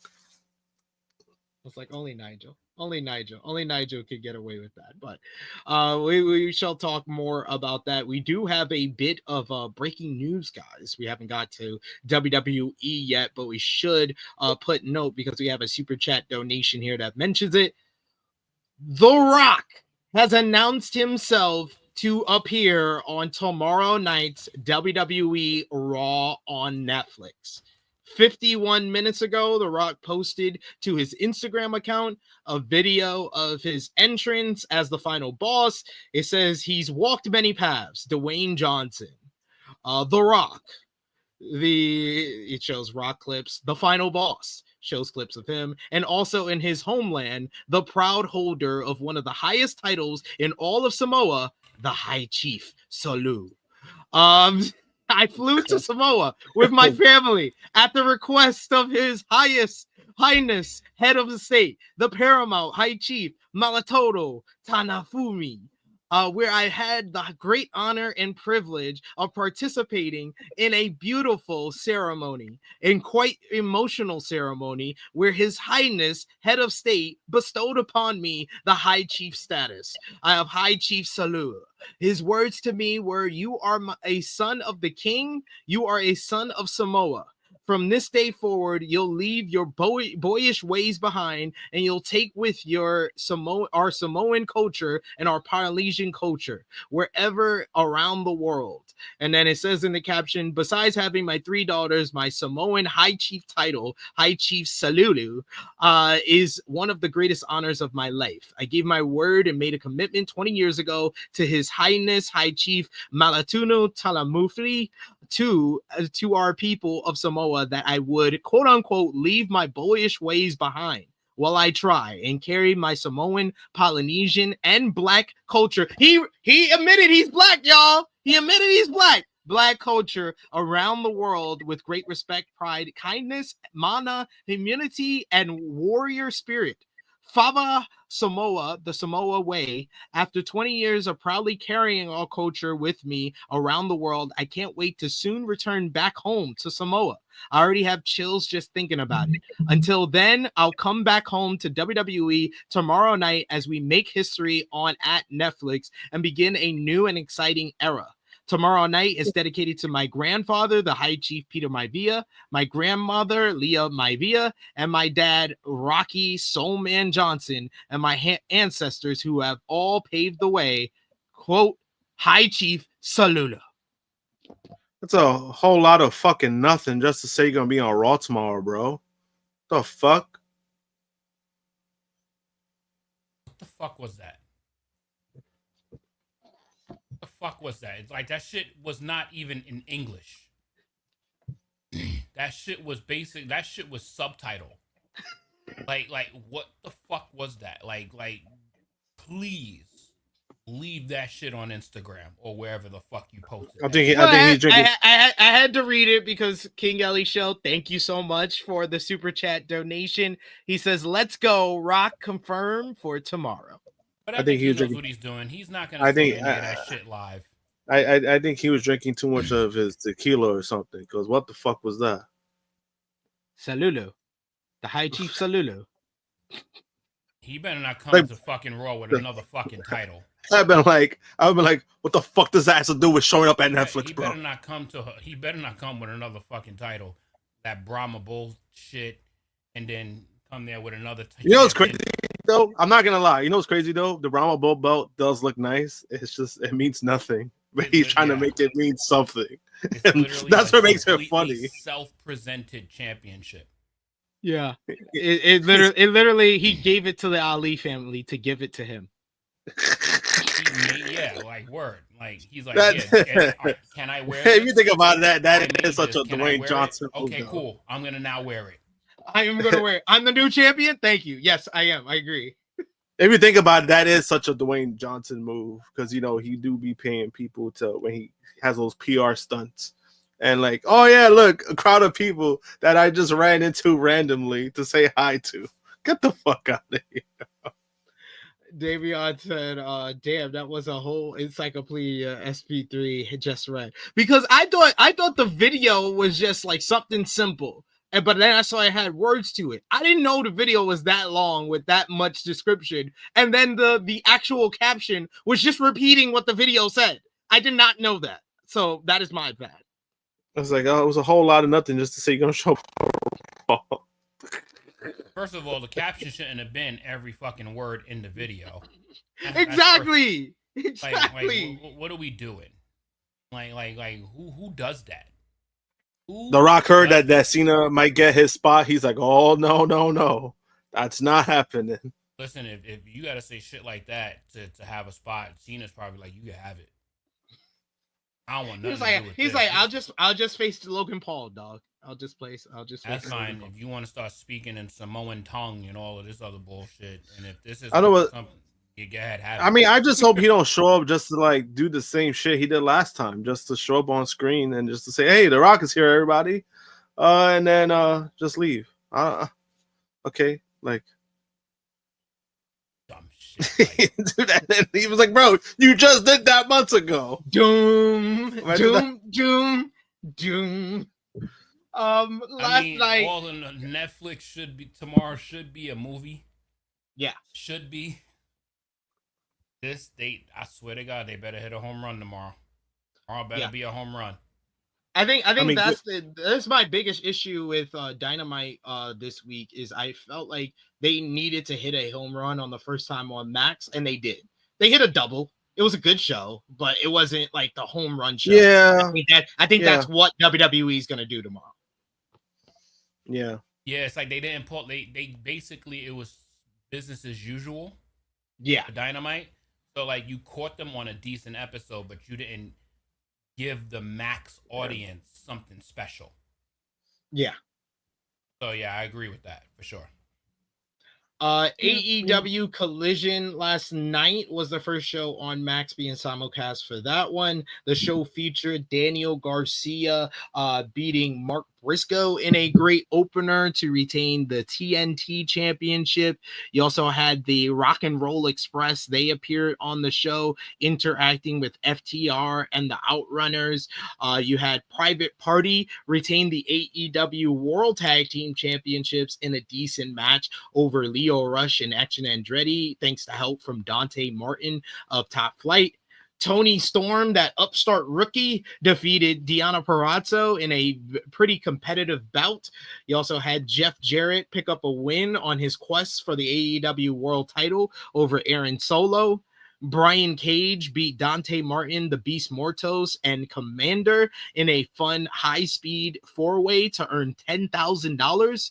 And Rated FTR defeated the Learning Tree in a very fun trios main event. Post-match, John Moxley and the Death Riders revealed they had attacked the Rock and Roll Express and tied them up as well as attacked the Outrunners backstage to close the show, even though it was a very awkward close to the show. It was like the whole segment was not timed properly and it ended like 2 minutes earlier. So Tony Schiavone had to run down the lineup for Dynamite as we close things off. It was kind of weird. Otherwise, I thought it was a decent enough show for Collision, but this was like the first Collision in a few weeks that didn't feel on par or better than Dynamite, which they were on like a month-long run, especially during the Continental Classic, where Collision was either on par or better than Dynamite. It's good to see, though, that they have their big players continuously be on Collision. Like that's good to see. It's like basically is why Rampage fell so fucking fast, is that they didn't make it important. And at least they're like, even though if it might not be as good certain weeks, at least they still have a lot of important pieces that's featured on Collision every week. So that's pretty good. Agreed there. They're doing a good job of always trying to continue the main event story with the Death Riders on both shows, but I think we've been like around. Then you remember back then, like how Raw was like the show, and SmackDown was kind of like that prequel. It's an extension. Extension. Yeah. That's what Collision has been feeling like. It feels like an extension of Dynamite instead of a separate show completely. Yeah, which might not be terrible, because that means you might actually have to watch Collision. No, I mean that's what they actually needed, Collision, because there was a minute where Collision. It's not terrible. It's not a terrible thing to do. No, because like with Collision, there was a period with Collision where you were tuning in, and then it was just kind of like, all right, we're having matches, but then it's like, where is this going? Right. So that's good. I think that's good. I think that's much better than the Rampage thing, because Rampage basically carried no weight into Dynamite basically most weeks. Agreed. Final note from the Converse, you had ROH TV on Honor Club this week. The show featured Commander and QT Marshall going to a 10-minute time limit draw in a proving ground matchup. QT will now get a shot at the ROH World Television Championship thanks to going to the time limit draw. You also had Leo and Action Andretti beat Homicide and Rocky Romero in tag team action, so picking up some wins despite taking the loss on Collision this week. But that wraps things up from the Converse this week. A short trip to Japan before we go into WWE as Stardom. Yeah, Stardom, Noah all had big shows this week.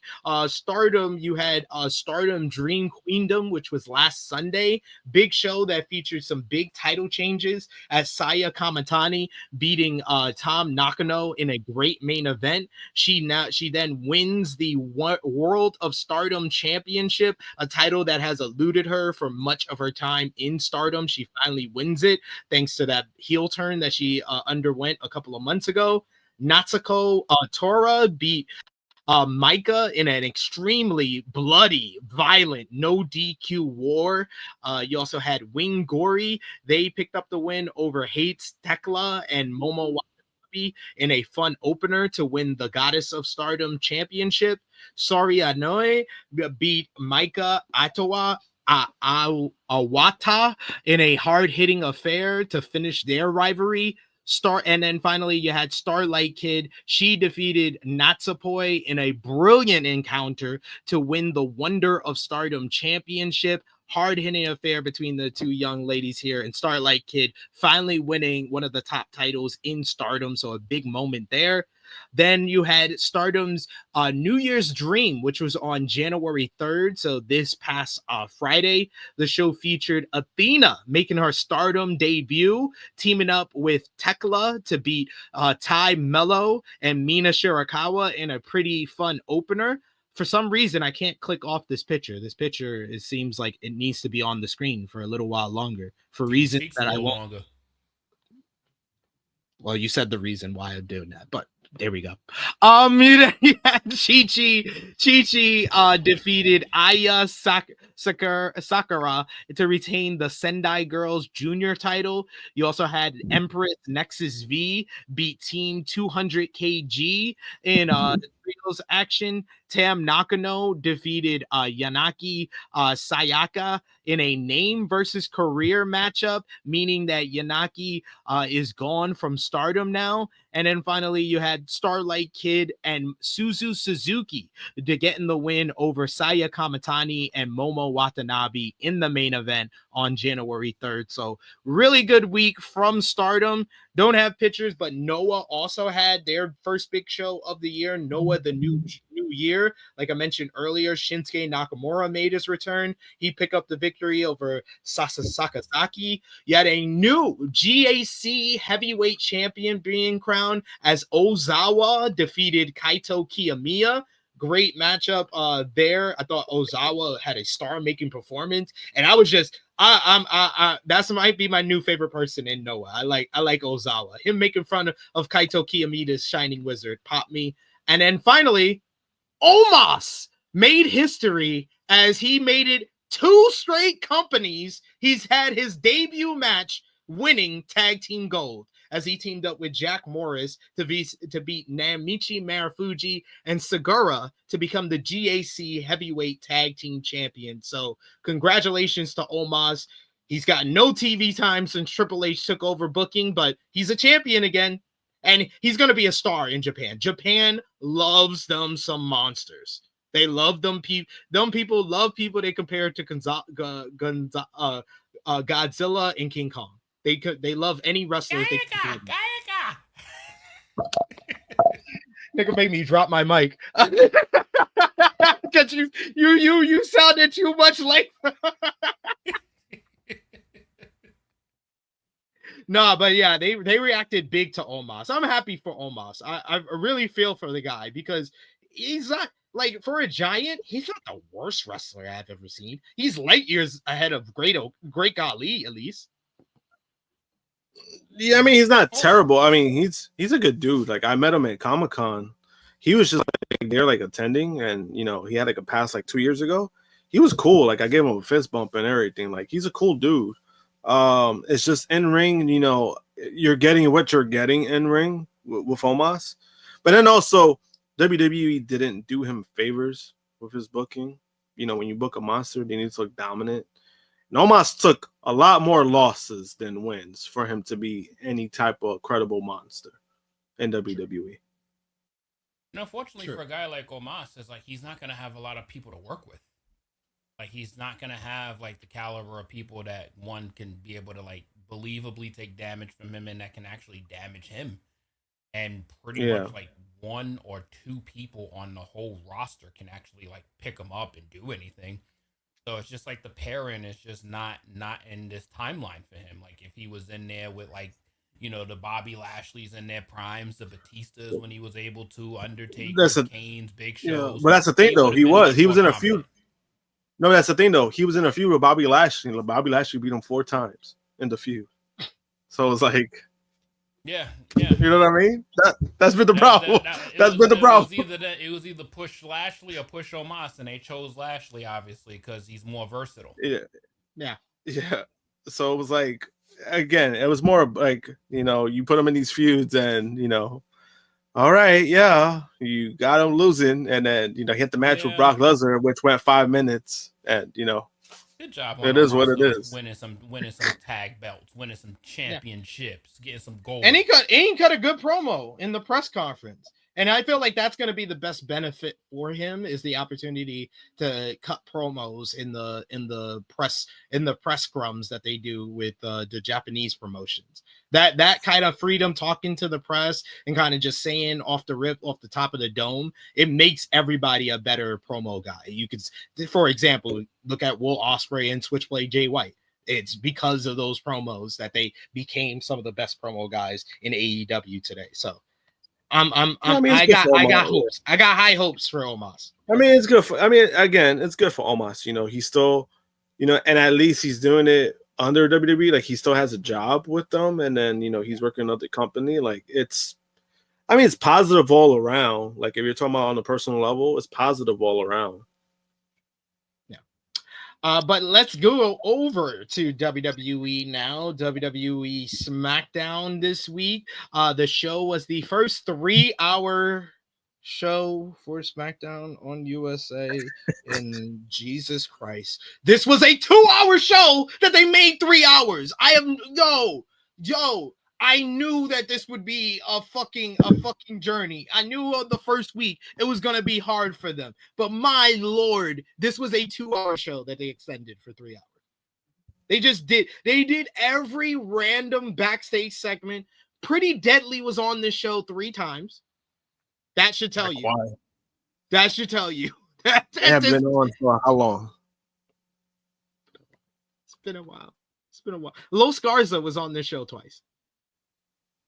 Like, that should look. Apollo Crews was on this show. Like, the names the names that I'm mentioning should tell you just how much they had to stretch this show. Apollo Crews. I forgot he still worked about there. This shit last week. Like, how the fuck are they? Especially with them not gonna be having the bloodline. That's another. You're gonna be seeing Cody Rhodes like 4 times a week. Yeah. We saw him twice. Oh my god, whatever. The show did feature, though, a hot angle as you had Nia Jax defeating Naomi in an awesome bout to retain the WWE Women's Championship. Thanks to Tiffany Stratton. Post-match, Stratton encouraged Jax to attack Bianca Belair from behind. She did, but then when she went for the Annihilator, Tiffany attacked Nia from behind with the Money in the Bank briefcase. She took out Candice LeRae, allowed Bianca to deliver the KOD to Nia. She then took out Bianca and then cashed in to defeat Jax to finally win the WWE Women's Championship in what was a fabulous angle. It was well thought out, well put together, and well executed by Tiffany. Got a big response from that crowd in Phoenix, Arizona, that really wanted to see Tiffany finally say that it was Tiffy time, and it indeed was. In the opening of the show, you had Cody Rhodes kick off to talk about his feud with Kevin Owens, only for Drew McIntyre to interrupt to try to, quote unquote, help Cody by warning him to watch his back before KO attacked Rhodes, leading to a pull-apart brawl between the two rivals. Shinsuke Nakamura picked up a win over Andrade in a rock-solid affair. Really strong showing for Andrade here. Post-match, LA Knight came out to attack Nakamura and challenged him to a United States title rematch next week. DIY versus the Motor City Machine Guns went to a no contest after Pretty Deadly and Los Garza interfered, brawling in the ring. Paul Heyman cut a masterful promo to hype the Tribal Combat match on the WWE Raw on Netflix premiere. This led to Solo Sikoa interrupting to appoint Heyman as the bearer of the Ulafala for the Tribal Combat match and said that he will win and take the Ulafala. And Paul Heyman as his wise man when he wins on January 6th. And later in the show, you had the Bloodline defeating Sami Zayn and the Usos in a pretty entertaining main event after distraction from Drew McIntyre.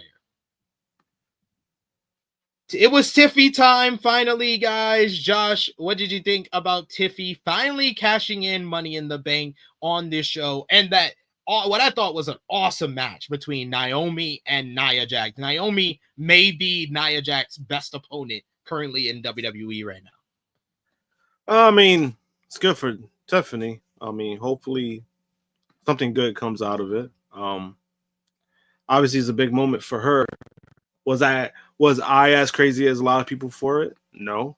But I wasn't opposed to it. So, I mean, it is what it is. I think it was more of the act. I was getting kind of tired of the act, like the fake, the deep fake of like, hey, cash in this briefcase.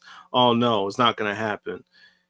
It was lining up to be that way again, and then I was like, oh, finally they did something with the bullshit, because I was over it. And I think that's why it was kind of like I was more relieved when I'm like, oh, finally it's over. But now you're gonna have a feud with Nia Jax. And that could go either way. So it's like, that's why I'm kind of like, I'm just like, I hope they just move this pretty quick, because I don't need this shit to drag for months.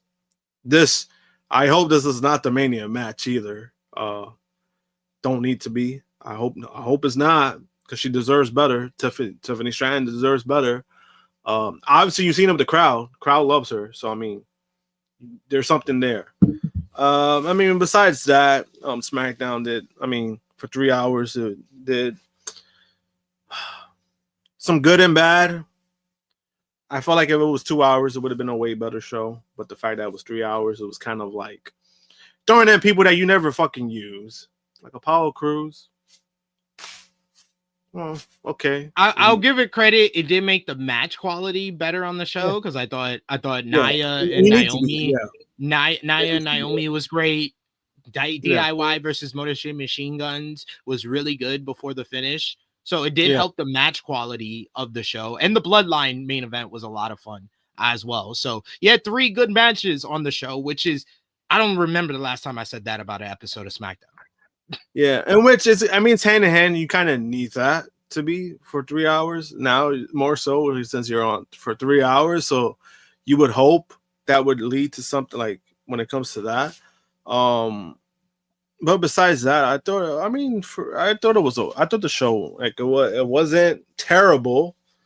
But it definitely did, like, the 3 hours. I think the formula, I hope that they get better with that. Going down the road, would it help? I don't know. We'll see. Because it happened with Raw. It got to, remember Raw, we were like, fuck, 3 hours. But then it got to a point that you kind of got used to it. To the point when Raw went back to 2 hours, it was kind of like, maybe Raw was better at a 3 hour as a 3 hour show. But again, you got accustomed to it. So maybe with SmackDown being 3 hours going down the road, you'll get accustomed to it. That's what I'm hoping for. That was a good promo by Paul Heyman too. Obviously he knows what he's doing. That's, I don't need to kiss his ass for that. He knows what he's doing when it comes to that. So yeah. really well done by Paul Heyman. Just an absolute masterclass on how to cut a money promo and get people excited. And he also went over the rivalry between Solo and Roman and answered an unanswered question of the whole story, which was how Solo got the Ula Fala to begin with. That son of a bitch reached in Roman's bag as he was getting ready, as he was taking a shower. Like, I was like, yo, Heyman, you rock. You rock. That was an awesome line to add in. JJ, your thoughts on SmackDown being 3 hours, the big Tiffany cash-in, or anything else on the show? I thought, I mean, obviously, week one struggles with so many elements missing that the 3 hour SmackDown was a little too much, obviously, way too much filler, but the good was pretty good. Like, I think it was Andrade and Nakamura Was it them two that opened the show? I actually enjoyed that match. That was pretty good. The Naomi Nia Jax match, one of the best Nia Jackson matches I've ever seen. Like, that was damn good. And Naomi just knows how to get the best out of most performers. So she's excellent. The triple threat tag match was good. The six-man tag match was really good. Tiffany's cash-in, I thought, was done well because to a degree it kind of just happened. So I like that. The fact that, she came out and helped her win, which kind of did the swerve play and then led to the attack. So I thought it was fun. I thought it was good. It was kind of like they finally pulled the trigger going into WrestleMania season. Like, what the fuck? like hello. But yeah, it was just the medium of the show was just too much filler. Like, it was just too much filler shit. And it was almost like you'll catch the good shit for 20 minutes and then you got to get through 15 minutes of filler. And then it kind of rinsed and repeated for 3 hours. So you literally had an hour of filler and like 90 minutes of good stuff. And that's, unfortunately, with the SmackDown roster even dwindling more, that's probably going to happen more so with this little transfer portal all of a sudden. So they're going to have a draft. They're going to have a transfer portal. They're going to have a trade game. No, I think the transfer portal is for SmackDown to get some more people so they have a roster for a 3 hour show, because they don't have one for a 3 hour show. They definitely don't. Yeah, they definitely don't. And then they're going to have a draft. And then it's like, y'all just had a transfer portal. Fuck, you needed a whole draft now for? Just a couple of months later, too. Not even like 6 months later, like just a few weeks later. Just have a draft. I mean, and Paul Heyman to me was the star of the show, per usual. Because, my God, that's like he and one, props to that Phoenix crowd. Phoenix was fucking awesome. That crowd was great. Like, they ate most of that filler shit up.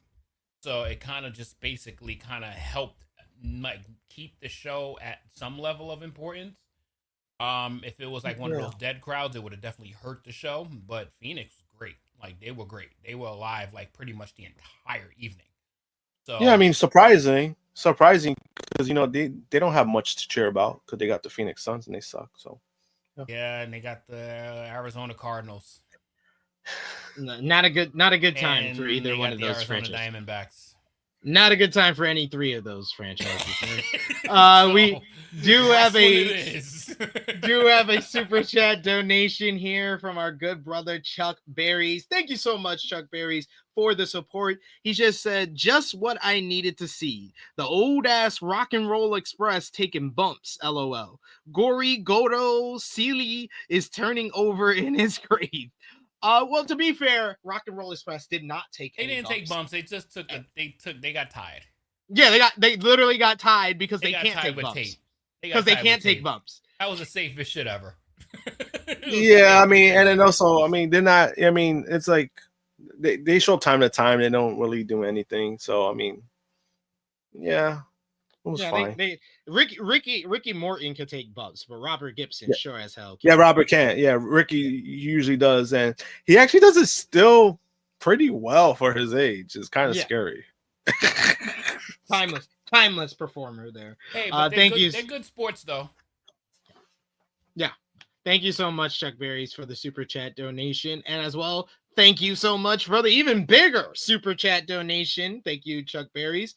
He says, I'm starting to wonder and maybe hoping if this will be the final year of Pamela Martinez and WWE in WWE because they've treated her like crap forever. Unfortunately, she is an overly contempt company soldier, in my opinion. Yeah.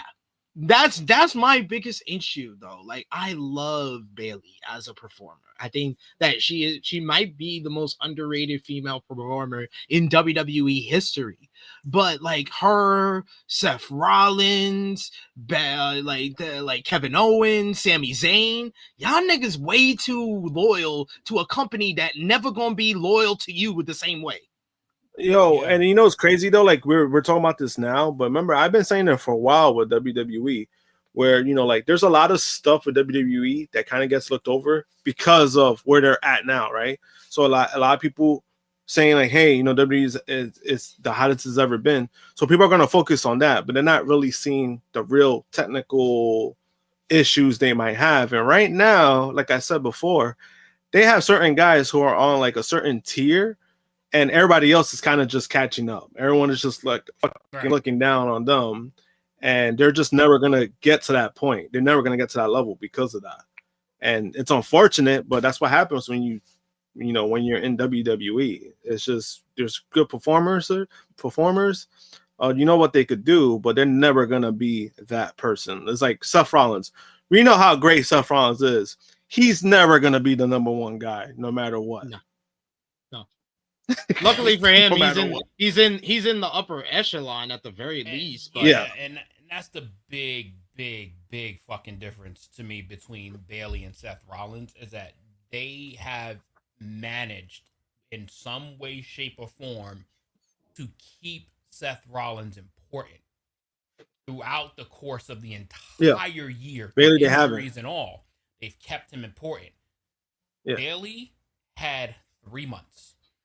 And then the way Triple H complimented her and all of that, like he gave her all of the compliments of being this workhorse and being that staple of the WWE. It sounded like the highest of high praises, and then we never seen her again. As soon as she loses the title, she is back. She's not even in line anymore. She's literally off the line in the fucking waiting room, and it's just like it is fucking pathetic that when they use her, people love to see her, but then the spurts are so fucking far apart. And I don't know if it might not, I'm pretty sure it's not, some of it was due to injury, but come on, like they have treated people like Seth Rollins, guys that's super loyal to the company, Kevin Owens, they've kept them involved. They do not keep Bayley involved. No, they don't. They don't care. They don't care about her. Like that's why I said what I said to Chris earlier. Like you can talk all you want of being spicy about Mercedes Moné, and you can say you never liked her from WWE. She was not complacent, and I feel like that's what Bayley is. As long as she stays in WWE with how they treat her, she's complacent. She's good. She's complacent. Oh, closed mouths don't get fed. And that's fine. And that's fine. It's fine being if you're happy with what you are doing, what you have achieved, that's fine. But yep. we gotta keep it. We gotta call a spade a spade. We gotta keep it a bucket. It's kind of like that saying, right? It's kind of like that saying. Yeah. I'm not saying like it's kind of like it's kind of like that saying. Closed mouths don't get fed. Mercedes spoke up and spoke about how she felt, and she took action. Bayley hasn't spoken up because we really don't truly know how she feels, right? It could all be speculation. Maybe she is very content with being complacent. At the same time, we don't know that. That's just an assumption. She could be frustrated herself, and she probably hates it deep down. But, again, when you don't speak up, sometimes, you're going to get treated the way that you are when you don't speak up. And I think that, Triple H has said nice things about her. At the same time, she hasn't really given pushback. So because she hasn't given pushback, they're not going to really do anything with her.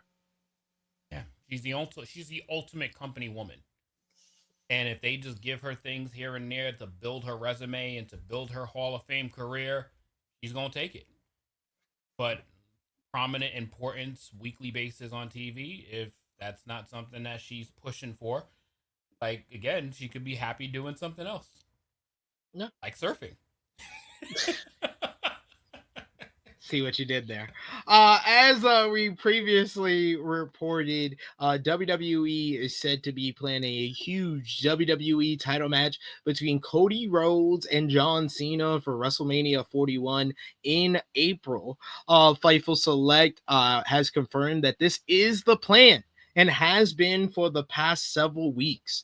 Fightful notes that they found out about plans as far back as mid-November after The Rock's availability for WrestleMania was up in the air.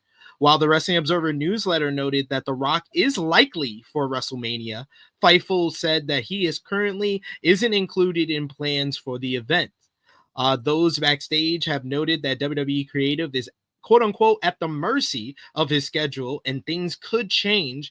There are said to be WrestleMania plans set up for several people on the roster already, along with alternate options, including Ibu of Wrestle Purist indicated on social media, I believe this was either yesterday or the day before, that the current plan is for Seth Rollins to face Gunther at WrestleMania coming up this April. So that would give us a current lineup or current rumored matches of Roman Reigns versus CM Punk, Cody Rhodes versus John Cena, and Seth Rollins versus Gunther.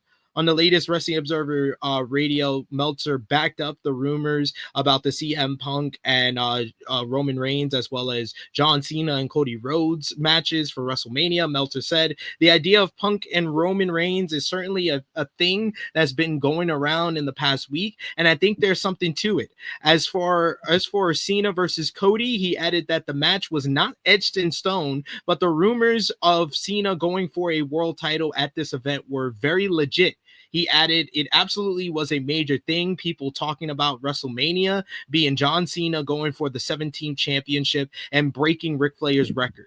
So it could have been Gunther. It could have been whoever beats Gunther. It could have been Cody. Probably wasn't going to be Cody if Rock was doing the show. Right now it is Cody. If Dwayne wants Cody, it's probably going to happen that way. Maybe Dwayne will go for Roman. It's up to Dwayne. That's up to Dwayne. So there's a lot of possibilities, but Punk and Roman's one of them. What do you think about the possibility of those being your top three matches for WrestleMania 41 weekend in April? Top guy JJ, Cena, Cody, Roman, Punk, Seth, Gunther. What do you think about those top three matches? They'll be good matches, but shouldn't be WrestleMania matches, in my opinion. I'm right there. No, it's not just your opinion. I'm right there with you. I'm right there with you. I just think I'm like these sounds great. These sounds great, but I would switch a bunch of these pairings around. The pairings are just they don't seem logical at the moment. Obviously, wrestling can make stories and make them logical, but I just don't think with the year that they've had and the year that has been brewing all year, it makes no sense to do Punk and Roman this soon. Like that to me is just straight force feeding a potential CM Punk main event if he wants to have the main event at WrestleMania with Roman Reigns. That would be basically force feeding that. Seth Rollins and Gunther, there's no meat on the bone there. Yeah, that's definitely going to be a good to great match, but it has no story. Exactly. But these are supposed to be WrestleMania storylines, not fucking Backlash storylines. And to me, those are matches that would happen in the new year of WWE. That's the shit that would happen for Money in the Bank. That's the shit that would happen for SummerSlam possibly. But WrestleMania, there's no cooking to any of that. So I don't think that those pairings will make any sense. Like John Cena and Cody Rhodes, not feeling that really either. because he'll be back for all of 2 months, and then he's gonna be in the championship title picture. If John Cena is gonna be around for 2025, John Cena should accomplish his feat later in the year. I just don't think I think that none of these matches are gonna happen.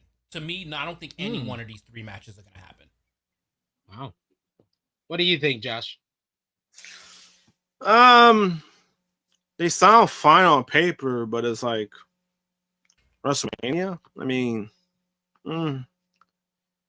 all I'm saying is that am I flying my Puerto Rican ass across the country to go to attend WrestleMania for $1,000, and this is what I'm getting so far? No, I'm staying home to watch on TV. It's yeah. I mean, they're not bad matches. Don't get me wrong; they're not bad matchups. It's just if you're trying to sell me on this whole thing of like this is WrestleMania, this is like your Super Bowl. Right now, I'm just like it's just and it can't follow the WrestleMania we just got. Like, that's the key. Like we just got one of the better WrestleManias of all time, and then you're following that with the WrestleMania that just has good matches on paper, but the story. I don't see how the story is supposed to kind of drive me and take it to that level where it feels like WrestleMania. I think Punk and Roman can get there. That's about it. Cena and Cody, I'm sorry. Triple H is going to have to do his best job of creative to make me think in the slightest John Cena is going to beat Cody Rhodes. Yeah. Yeah, none of it it just doesn't feel real. Like, it doesn't feel like these are real things. Like, these feel like rumors. And that's and honestly, I kind of blame myself for that. I'll take my blame for that, for Cody versus Cena, because I did say that, and I said it out of like fuckery, and then it turned out like, oh shit, it's actually might be happening. I'm like, oh damn. Like, I was like, I think I pay for what I wish for. I just don't think that should be the WrestleMania main event. It shouldn't be the WrestleMania main event right now. If Cody had turned heel, this would be a great WrestleMania main event. Oh my god, Homelander versus. Oh my Cena? god, oh for real! God. Like, yo, 2018 Cody versus Cena? Give me that. If we get heel Cody and like in Ring of Honor, oh my god. Yeah, that's what I said. 2018. That's fucking Homelander. That's Pete heel Cody. It's 2018 Cody. Where he's spitting water at people and he's doing all that crazy shit. Yep. Give me and 2018. He sees SP and then does a callback to like 7 years ago. I'm gonna be like, I remember that fucking John fan. Cena. I remember that motherfucker. One last news note about SmackDown this week. A new report had details on when Tiffany Stratton's Women's Championship win was planned for. PW Insider reports that the Stratton cash-in was planned weeks ago and was kept top secret, with many not aware of the title change coming. The report notes that the plan was made specifically for the 3-hour expansion of SmackDown to give the network SmackDown and Stratton a big moment. The report also notes that there were several late changes to the SmackDown's opening segment this week. The segment was originally set to be Kevin Owens promo that it would involve Drew McIntyre and Cody Rhodes getting involved, but there was a lot of back and forth on what would be best creatively until the version that took place shook out, and there was discussion of Jey Uso being involved at one point as well. So that's all the notes from SmackDown this week. Overall, they got to figure out the formula for 3 hours. But we do have a super chat donation here from our boy, our number one Tru Heel Heat community member of 2024, Will Chisholm, who sends a super chat donation saying, all that Rock stuff is just saying, hey, Seth and Punk, y'all opening. Yo, if they, after hyping them up as the main event for weeks now, if they are then changed to the opening of the show for The Rock, yo, CM Punk got to kill this nigga. Yeah, like, yo, dead ass. He got to get a gun. He got to get a gun and just wait outside by his truck. Yeah, and then also the way they've been building it, man, it should not open the show. I think it's been better than that. This should be the main event, hands down. Should be the main event, hands down. But this nigga Dwayne wants to come up and just fucking give his fucking ooh la la la fucking Samoan heritage speech to end the night. It's gonna happen. And he just bought more stock from TKO, so he's rolling in deep. Oh, we do have another super chat donation here from Chuck Berries. Thank you so much, Chuck Berries. All the mana to you. He says, I know we are the minority, but I feel that most Bayley fans want more for her than she wants for herself in wrestling. Obviously, I could be wrong, though. Okay, I'm done now. No, keep going. You preaching to the choir here. I agree with you. I agree. And I felt the same way about Seth Rollins. You'll remember I was ranting about Seth Rollins being skipped over by all these guys, and he should have more respect for himself and should probably go to AEW because that's his best chance to be the number one guy if that's what he wants to be. But I do agree with JJ that even though Seth is not the number one guy, he's not the number two guy, he's not even number 3 right now, they have made him important enough that he's in that top 10 section of the company where Bayley is not. Yeah, and when it comes to Seth, I mean, obviously he's comfortable where he's at. He's making same thing, he's making a lot of money, but then also he's getting every time he's there, he's getting TV time. A lot of wrestlers, that's all they really give a fuck about. And he's married to fucking Becky Lynch with a baby. Yeah, he ain't which she's probably coming back tomorrow. So I mean, it's like, no. I think that's one of the big things. Nowhere. He got his wife out of that fucking company. He ain't going nowhere. He's like, I'm forever grateful, Vince. I'm forever grateful. Yeah, and Speaking of which, though, let's just go through the final Raw on the USA Network ever before the move to Netflix. Monday Night Raw this week. The show featured Damian Priest and the War Raiders beating the Judgment Day in a trios matchup. Dakota Kai picked up a win over Zoe Stark, while Lyra Valkyria defeated Io Sky in a splendid contest for both Dakota and Lyra to advance to the WWE Women's Intercontinental Championship tournament.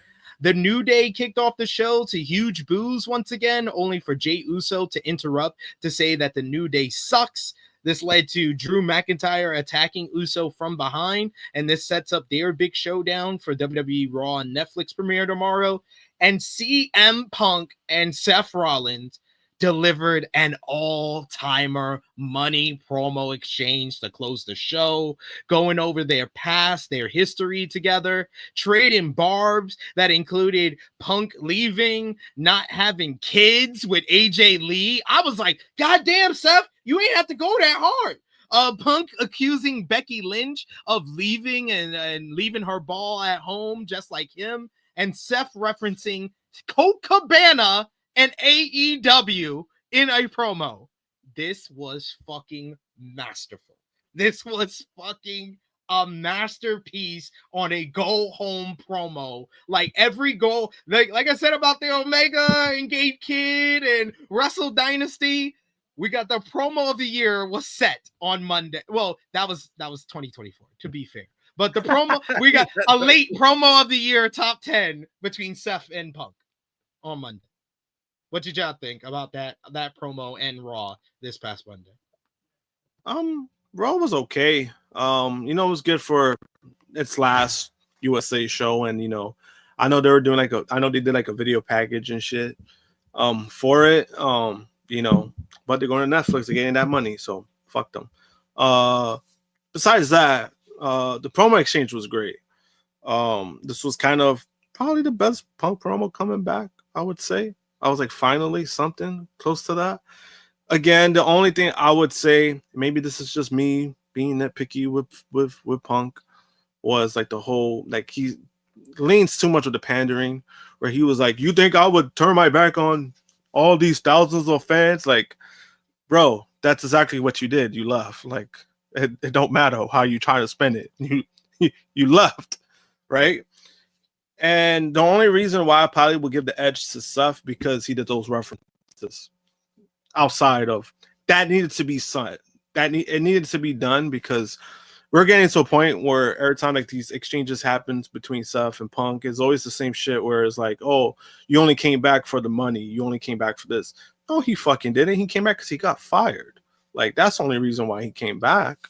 Not because of the money's good, but money was like the least of Punk's worries. That's why I loved what Seth said. It's like you took a chunk of change to go work for the competition. How'd that work out for you? Yeah, yo, and I needed again like that. All that shit needed to be said because all of those were like it was truth. There was a lot of truth to that. The whole thing about the podcast, there was truth to it because it wasn't only him trying to shit on WWE. Punk looked at Seth when Seth said the line about Cole, he wanted to smack the shit out of this. Yeah, and it's not only, I think what a lot of people kind of overlook too is that when it comes to the podcast, it wasn't so much like only because of like the whole satisfaction kind of thing. It was a fact that podcast too, what a lot of people don't realize was that that shit really fucked over Roman Reigns in so many ways. A lot of people kind of overlook because that was the same shit where Punk was like, Roman, basically he tried to call Roman an industry plant to the point that he was like, we gotta make Roman look strong, and that affected how they use Roman Reigns for years. A lot of people don't fucking realize that the whole make me look strong was because of CM Punk said that about Roman Reigns. Yeah. That affected how they use Roman Reigns and how when they were trying to push Roman Reigns to this next level, that affected them for years. A lot of people don't actually how the fans perceived Roman. Yep, that was a big hit on Roman's perception because that was part of it. And so the fact that he even brought that up and that brings up AEW, I was like, yes, finally there's some fucking juice in this because again, don't try to sell me on this bullshit. Oh, he disappeared. He only came back for money. It's like, bro, come on. Like, we know the history of Punk. We know there's more than this. Come on, bro. Like, he tried to shit on WWE for years, and then he went back. Like, we know what it is. And again, and then Punk did held his own. And then also the whole thing about Becky Lynch, him bringing up Becky, it was like, bro. It's not the same as Austin, like and one, you idiot, Phil. Her fucking contract expired, you fucking idiot. She didn't leave with years left on her deal like you did, you jackass. That was the only thing that I was like, fuck your wife without a condom, nigga. Like, what the fuck are you doing? Saying up here lying on air. Go fuck your wife without a condom. Go sport your wife, nigga. I think to me that was the biggest, like, when it comes to like if you're talking about like, hey, each guy did this or that was probably a swing and a miss for me when it comes to Punk. Obviously the fans reacted because he mentioned the wife thing. At the same time, I'm like like if you really look down to it, I was like it wasn't the same, bro. Like, you just threw that in there and it was like not even close to the same. But the fact that stuff got him back saying like, she went home, like her contract expired and she's home taking care of a kid, something that you wouldn't know about. So I was like, damn. I was like, ooh, because why AJ Lee gotta get a straight for that? Like but I think that's what made it good, bro. He said, nigga said, yo, fuck you. Your wife can't reproduce. Oh shit. Oh shit. I was like, oh shit. What the fuck? Fucking AJ Lee's probably like fuck me, no. Fuck me, no. Like, what do I do? I'm just sitting there and then you're like, fuck me. Like that 50 Cent shit, like, fuck you, what do you say fuck me for?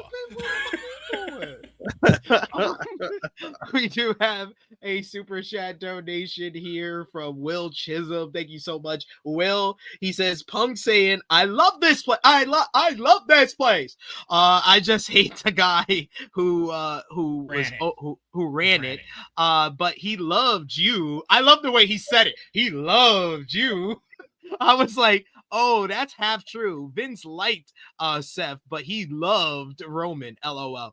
But like, I'm sick of Punk trying to make it sound like, I just needed the guy who ran it to be out of here before I came back. Nigga, you came back when he was still here.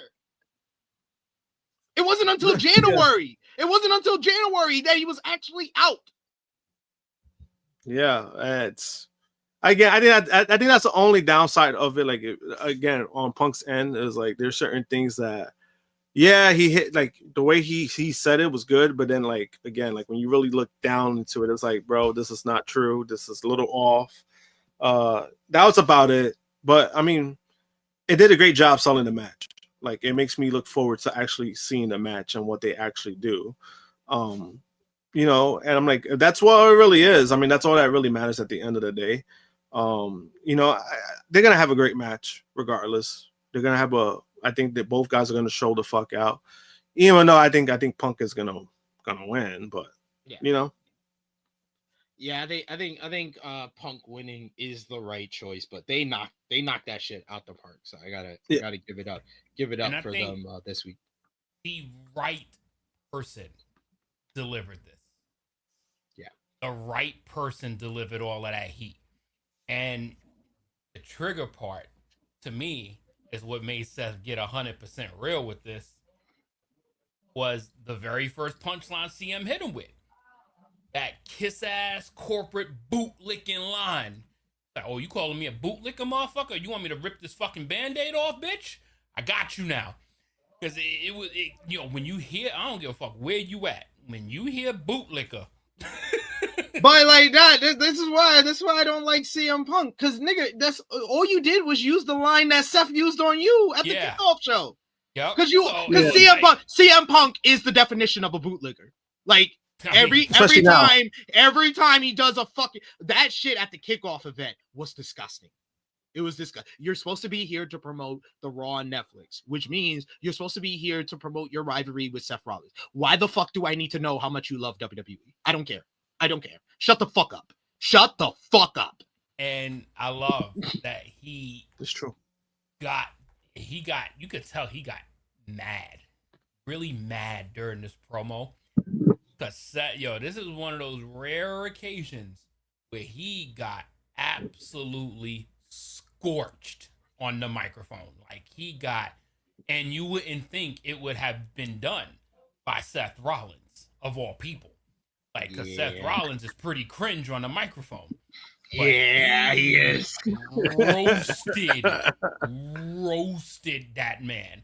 Like, if it comes from somebody like how it was back in the day, like MJF or John Cena, or even like The Miz, it's kind of like to a degree expected because you know how savvy they are with their words. But when it comes from somebody that said it with passion and said it from their fucking core, boy. It's kind of like the Drew thing. Remember the whole criticism of Drew was like, oh, he's never good on the mic. And there was times where fucking Drew scorched him on the mic. Yeah, and you see, but Drew has actually been good on the microphone for a while. Yeah. Since his TNA run. Yeah, so Seth has been struggling with that, and to get that performance out of him, it was like he had that shit cooking for over. Because you know what it was with Seth? Because I think Seth has gotten better himself. I think what it was back in it, like maybe like 5-6 years ago with Seth, was that Seth cut the ultimate babyface promo that you just you got sick of it. Where it's like, who wants me to face this right here, right now? Like who? Like I'll be honest with you though, Josh. I prefer the ultimate babyface promos than what we got last year with.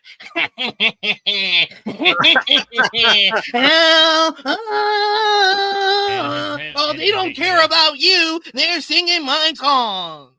Oh, it's about the shits with the Rock. Yeah, that was bad. That if the Roman Reigns story didn't get the best out of Seth because of how personal that was, you weren't really gonna get much cooking out of him. But this one was angry. This was built up for over, not only working with him for over a year, but then remembering him bouncing on him so long ago and then doing all of the shit that he did to try to burn the company down. So it was like, this was so fitting. It was so fitting that it is CM Punk that is using the platform of Seth Rollins to get over, and Seth Rollins burnt his ass for it. Burn it down. Burnt his ass for it. We got a couple of news notes before we finish off WWE with NXT this week. Charlotte Flair is expected to make her WWE TV return in the near future, according to a new report.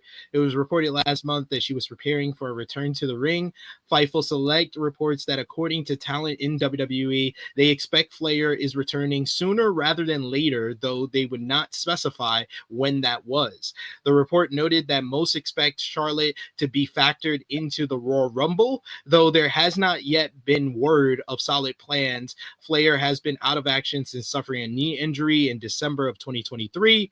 The report notes that WWE had no expectations or plans for Flair to be back in 2024 and expected her to miss the full year due to the severity of her injury. So this is another one on the kind of the WWE side of things, as like a very crucial person that has been missing to the picture. And it's definitely crucial with how bad the women's division was in 2024. Charlotte Flair is someone that would kind of give it a boost and should be a big addition and might possibly make her return tomorrow on Netflix. We shall see. Now, other news note, because everybody's fucking coming back tomorrow. Hey, we got 3 hours. We got 3 hours to spend. And the other news note that we got is from WrestleVotes. WrestleVotes revealed in a report on Thursday that sources confirm Becky Lynch's impending return to WWE will factor heavily into high-level WrestleMania plans as the road to Las Vegas begins. I think we're getting Becky Rhea too at WrestleMania. Hope so. That'd be a great match. Yeah, not something that Liv Morgan can do. If you saw our worst matches of the year, I think that's something that's shot in the arm that they need, regardless. I don't need Ripley needs a shot in the arm because he's been dealing with bullshit for the past fucking 6 months. No, she got enough. No, I mean, she's already like Rhea is fine because the way they're presenting her, she's a fucking star already. It's just no. What I mean is that Rhea needs a fucking dance partner that's worthy of her fucking caliber. Yeah, I know what you mean. Yeah, because Liv. I mean, I've been saying it. I've been saying it for a while. I mean, Liv is trash. So yeah, I'm over it. Drop the belt tomorrow, please. Drop the fucking belt tomorrow. Drop the belt tomorrow. Like, I don't need to see this. We're all here for that. We're all, except for Romeo. The WWE NXT this week, the show featured Oba Femi winning the NXT Men's Superstar of the Year trophy, which led to a confrontation with NXT champion Trick Williams, who cut a promo ahead of New Year's Evil's triple threat match. This led to Eddie Thorpe coming out to attack both men from behind. He cracked the trophy over Oba's head to stand tall and hold up the NXT championship. Ethan Page picked up a win over Cedric Alexander. Post-match, Page broke Cedric's hand with a toolbox. Kalani Jordan beat Lola Vice. Post-match, Cora Jade attacked both women with a kendo stick until Stephanie Vicaire made the stave, but Lola dropped Vicaire with a spinning back fist by accident. And also you had Wesley, Tariq, and Tyson picked up a win over Andre Chase, Hank, and Tank in trios action. In other news, you had Soap Culture, the former NXT UK Tag Team Champions and TNA Tag Team Champions, Mark Andrews and Flash Morgan Webster, are currently in the process of getting new U.S. visas. This would be the first time they had their visas since their time in WWE. The team is hoping everything is ironed out by the end of the month, and they also are hoping to work for American companies and the U.S. independent scene. So best of luck to those guys. Then we finish things off with TNA Impact. TNA Impact, the show featured Ace Austin defeating Kushida in a low-key banger of a matchup here.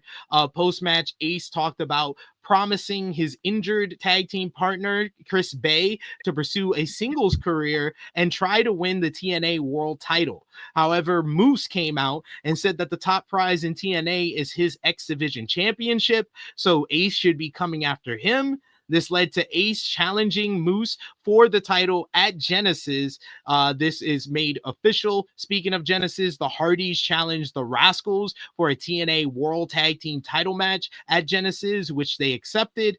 Jordan Grace, Masha Slamovich, and Spitfire beat Tasha Steelz, Rosemary, and Team by Elegance. Post-match, you had Tessa Blanchard. She came out and attacked Jordan as the heels attacked the babyfaces. This led to Tessa putting a bag strap around Jordan's neck and dragging her out the building and saying that this is her locker room now. She said no minorities allowed, because that's what Tessa Blanchard does. But yes, good stuff from wrestling this week. A good start and end to 2024 and start to 2025. But that brings us to the end of what we missed and into our best and worst of the week. This is Chrissy Love's favorite part of the show, so we pay tribute to her with our best and worst of the week. Best of the week this week, I might have to go co-best of the week, because I have had 3 guys that like stand above the pack. David Finlay for being the MVP of Tokyo Dome weekend with back-to-back banger performances. Ricochet for leaving WWE and main event in the Tokyo Dome within 4 months of each other. Also becoming this freshly realized character on AEW television, and that awesome angle you did on Wednesday, and plus the angle on World's End that set it up as well. And then finally, Gabe Kidd, yeah, obviously, best of the week. Worst of the week, Shoto Umino. You may have just ended you ever having a chance of winning the IWGP World Heavyweight Championship with that performance on Saturday. So Shoto Umino, worst of the week, best of the week, the Bullet Club War Dogs, David Finlay and Gabe Kidd, and Ricochet. Josh, best and worst of the week. Oh, best of the week. I'm gonna have to go Kenny Omega. Seeing him back has been great. Great all around. So he's my best of the week. Worst of the week, yeah, I'm gonna have to go with Shoto Umino, unfortunately. Shoto Umino, poor I guy. feel like when they took 2 steps forward with him, he took 4 steps back. Rather unfortunate, but it is what it is. Top guy, what about you? Yeah, best of the week, man. I can't. Just the aura and the feeling, knowing that Kenny Omega is back. I can't. That's just like a fucking jolt for this year that was needed and been talking about for months. So Kenny Omega. Worst of the week? I'm gonna go CM Punk. I'm gonna go CM Punk because he got fucking cooked. He got cooked on Raw, and ain't no denying it. He thought this was the promo to take us off into Netflix, and he was gonna be the guy to lead the charge and drop a pipe bomb, and that fucking pipe bomb was fucking a complete dud, and it was fucking a flamethrower that came his way in the fucking way of a Seth Rollins. So I'm going to say CM Punk, sir, you are the worst of the week because you got cooked by Seth Rollins. Of all people, Seth Rollins. Rollins. People. How you let him do that to you, bro? Like, bro, this shit would have been more acceptable if it was the Miz that cooked him. But you got cooked by Seth. Poor little Tang Tang. You be all right. You win next. You win tomorrow. Don't worry. So that's the best and worst of the week. Match of the week. You want to go first, Josh? I'm trying to think. We could count what we've seen from this week. Everything right? from last Saturday to today. Oh, so like World's End and all that stuff, right? Yeah. All right. Perfect for me. Number 3, I'm gonna go with. Number 3, I'm gonna go with Fletcher and Ospreay. That was a fantastic opener for World's End. Number 2, I'm gonna go with Okada versus Ospreay. incredible finals. Right person won, in my opinion. And then number one, obviously, the match that I saw this morning, Kenny Omega versus Gabe Kidd. Fucking incredible match. Anybody hasn't seen it, you just want to watch one match throughout the day, that's the match to watch. Yeah, that's appointment viewing. If you weren't up for it live, like if you're a wrestling fan, the first thing you should do is watch Kenny Omega and Gabe Kidd and get that feeling, that joy of professional wrestling back in your life. Top Guy JJ, your matches of the week. So I'm gonna go number 3. Yeah, I gotta go Ospreay and Fletcher. That's fair. I'm gonna go Okada and Ospreay. And I'm not even naming the number 1 match until I see it. That's fair. That's fair. Not doing it until I see it because I'm not going to claim it, but I already know it is. But I'm not going to say it until I see it. Fair.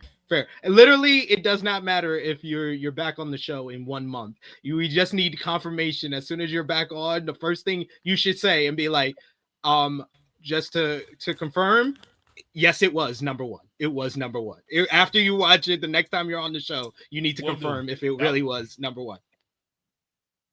But yes, I have 10. Honorable mention to Stratton Mercedes, number 2. This is why I have 10, guys, because I don't want to forget any matches like that. But yeah, my 10 for this week, number 10, Mercedes Moné versus Mina Shirakawa from Wrestle Dynasty this morning.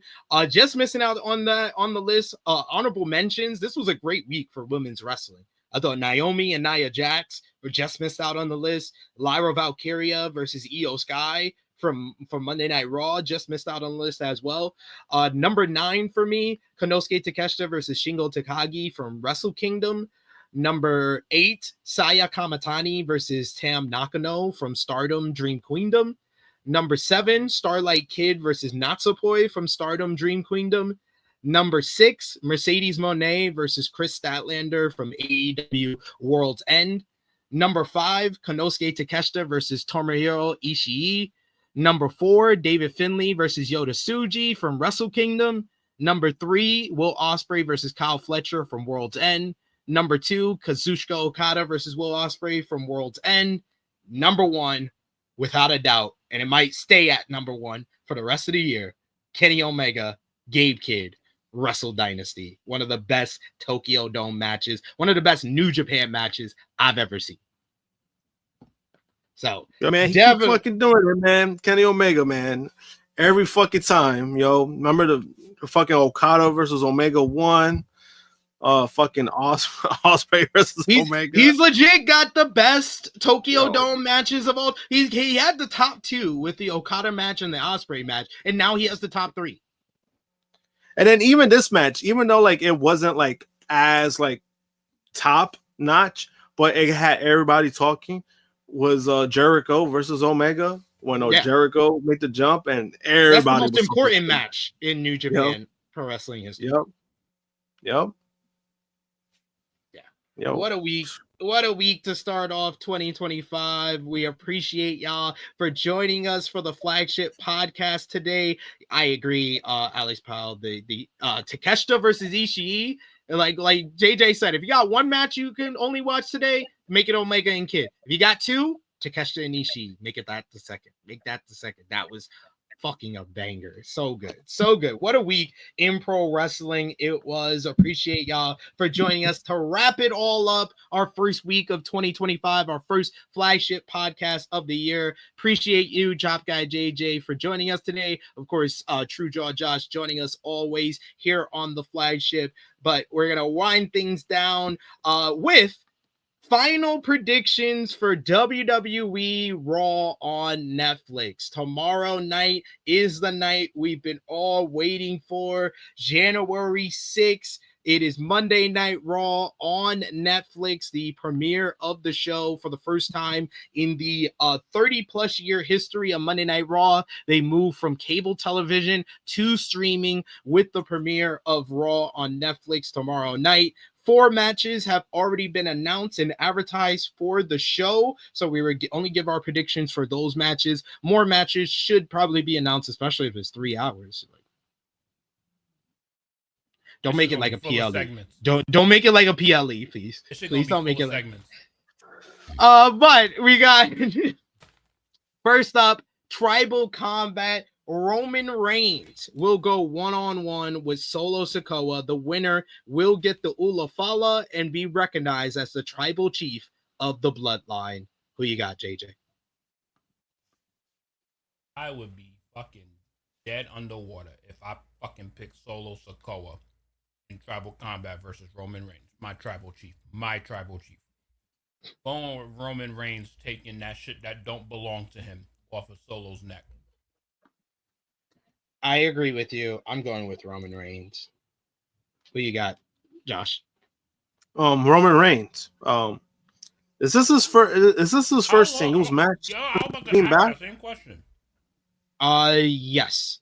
His first singles match since being back, and I believe this will be his first singles match on WWE television since Matt Riddle in 2022. Oh my god. That's a fucking mega star for you. Damn. Crazy. That's insane.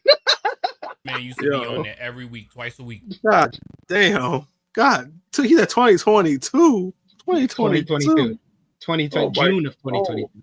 But God. Yeah, 23 and 24, no matches on TV. Fucking do we get Rock getting involved in Tribal Combat? Yes or no? No. JJ? That's gonna fuck up my prediction. You know, I'm gonna say no. Yeah, I'm gonna say no as well. I feel like The Rock will do something with Cody on this show if he does anything. Well, he is gonna do something because he confirmed.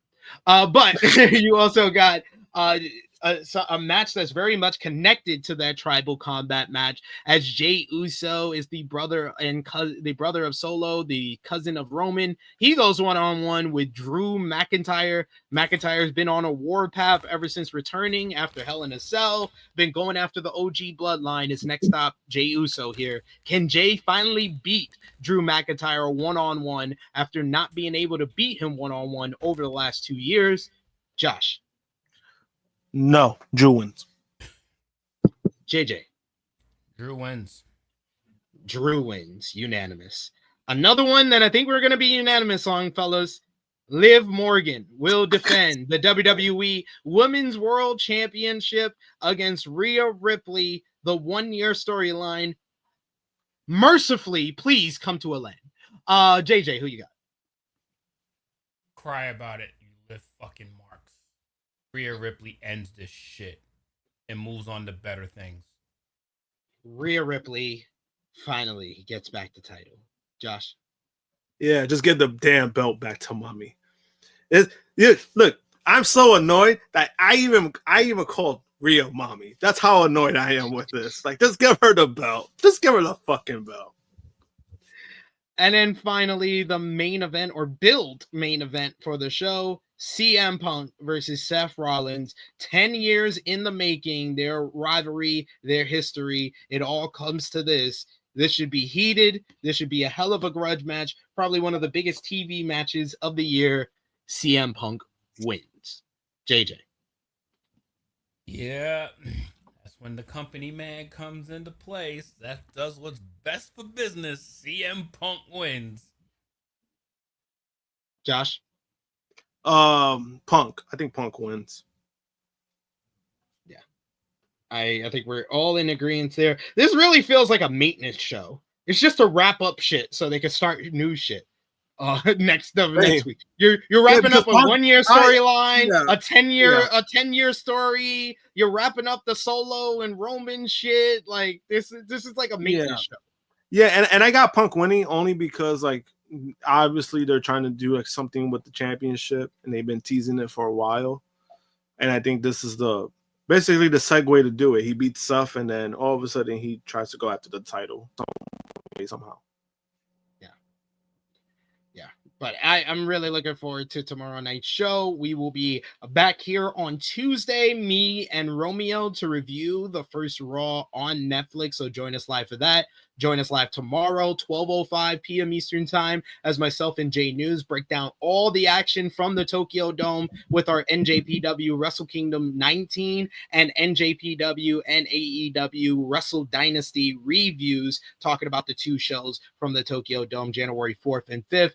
Want to thank Top Guy JJ for joining us this week. Want to take the True Draw Josh for being here as always. Give Top Guy JJ the floor. Let everybody know where they can follow you on social media and when they shall see you again. Instagram, you can find me at Top Guy JJ, and on the YouTube channel for the podcast. More than likely, early February will probably be my next time on the show. If something changes the schedule before that, I will let you know. So, first time I've done a December show last week in 2 years. So I'm happy about that. So I did back-to-back weeks, and I think I'm going to have to kind of go back to dedicating my life to work for a couple of weekends and then be back here in February. There we go. Try to join us on Royal Rumble Saturday. That would be fun. But Josh. I might. Josh, floor is yours. Let everybody know where they can follow you when they shall see you again. JM Punk 321 Twitter and Instagram, and I'll be back next weekend for the THH. I'll be back on for that. I shall be back for that as well. You can follow me on the Twitter machine at Tru Heel SP3. Follow the gang, Facebook, Twitter, Instagram, TikTok at Tru Heel Heat. Patreon.com/Tru Heel Heat. $3 a month gets you exclusive content. That's the best way to support us when we are not live here. Like I said before, join us live tomorrow, 12:05 p.m. Eastern Time, for our Wrestle Kingdom, Wrestle Dynasty reviews. Check out all of our year-end lists, our top 10 worst matches, best matches, men's wrestler of the year, and women's wrestler of the year videos are up right now, as well as our awards that we gave out for our year-end awards on Tru Heel Heat 309 last week. We put out a separate video just with the awards that is up on the channel right now as well. But thank you so much to Top Guy JJ, to the True Draw Josh, to all of you, to our producer Baby Seth, for our first flagship podcast of 2025. But until next Saturday, yes, we'll be back on Saturday, next Saturday. Josh, Top Guy JJ, it is me, your Tru Heel Phenom SP3. This has been Tru Heel Heat 310. What did I name the title? Oh, Mad God Dynasty. We are signing off until next time.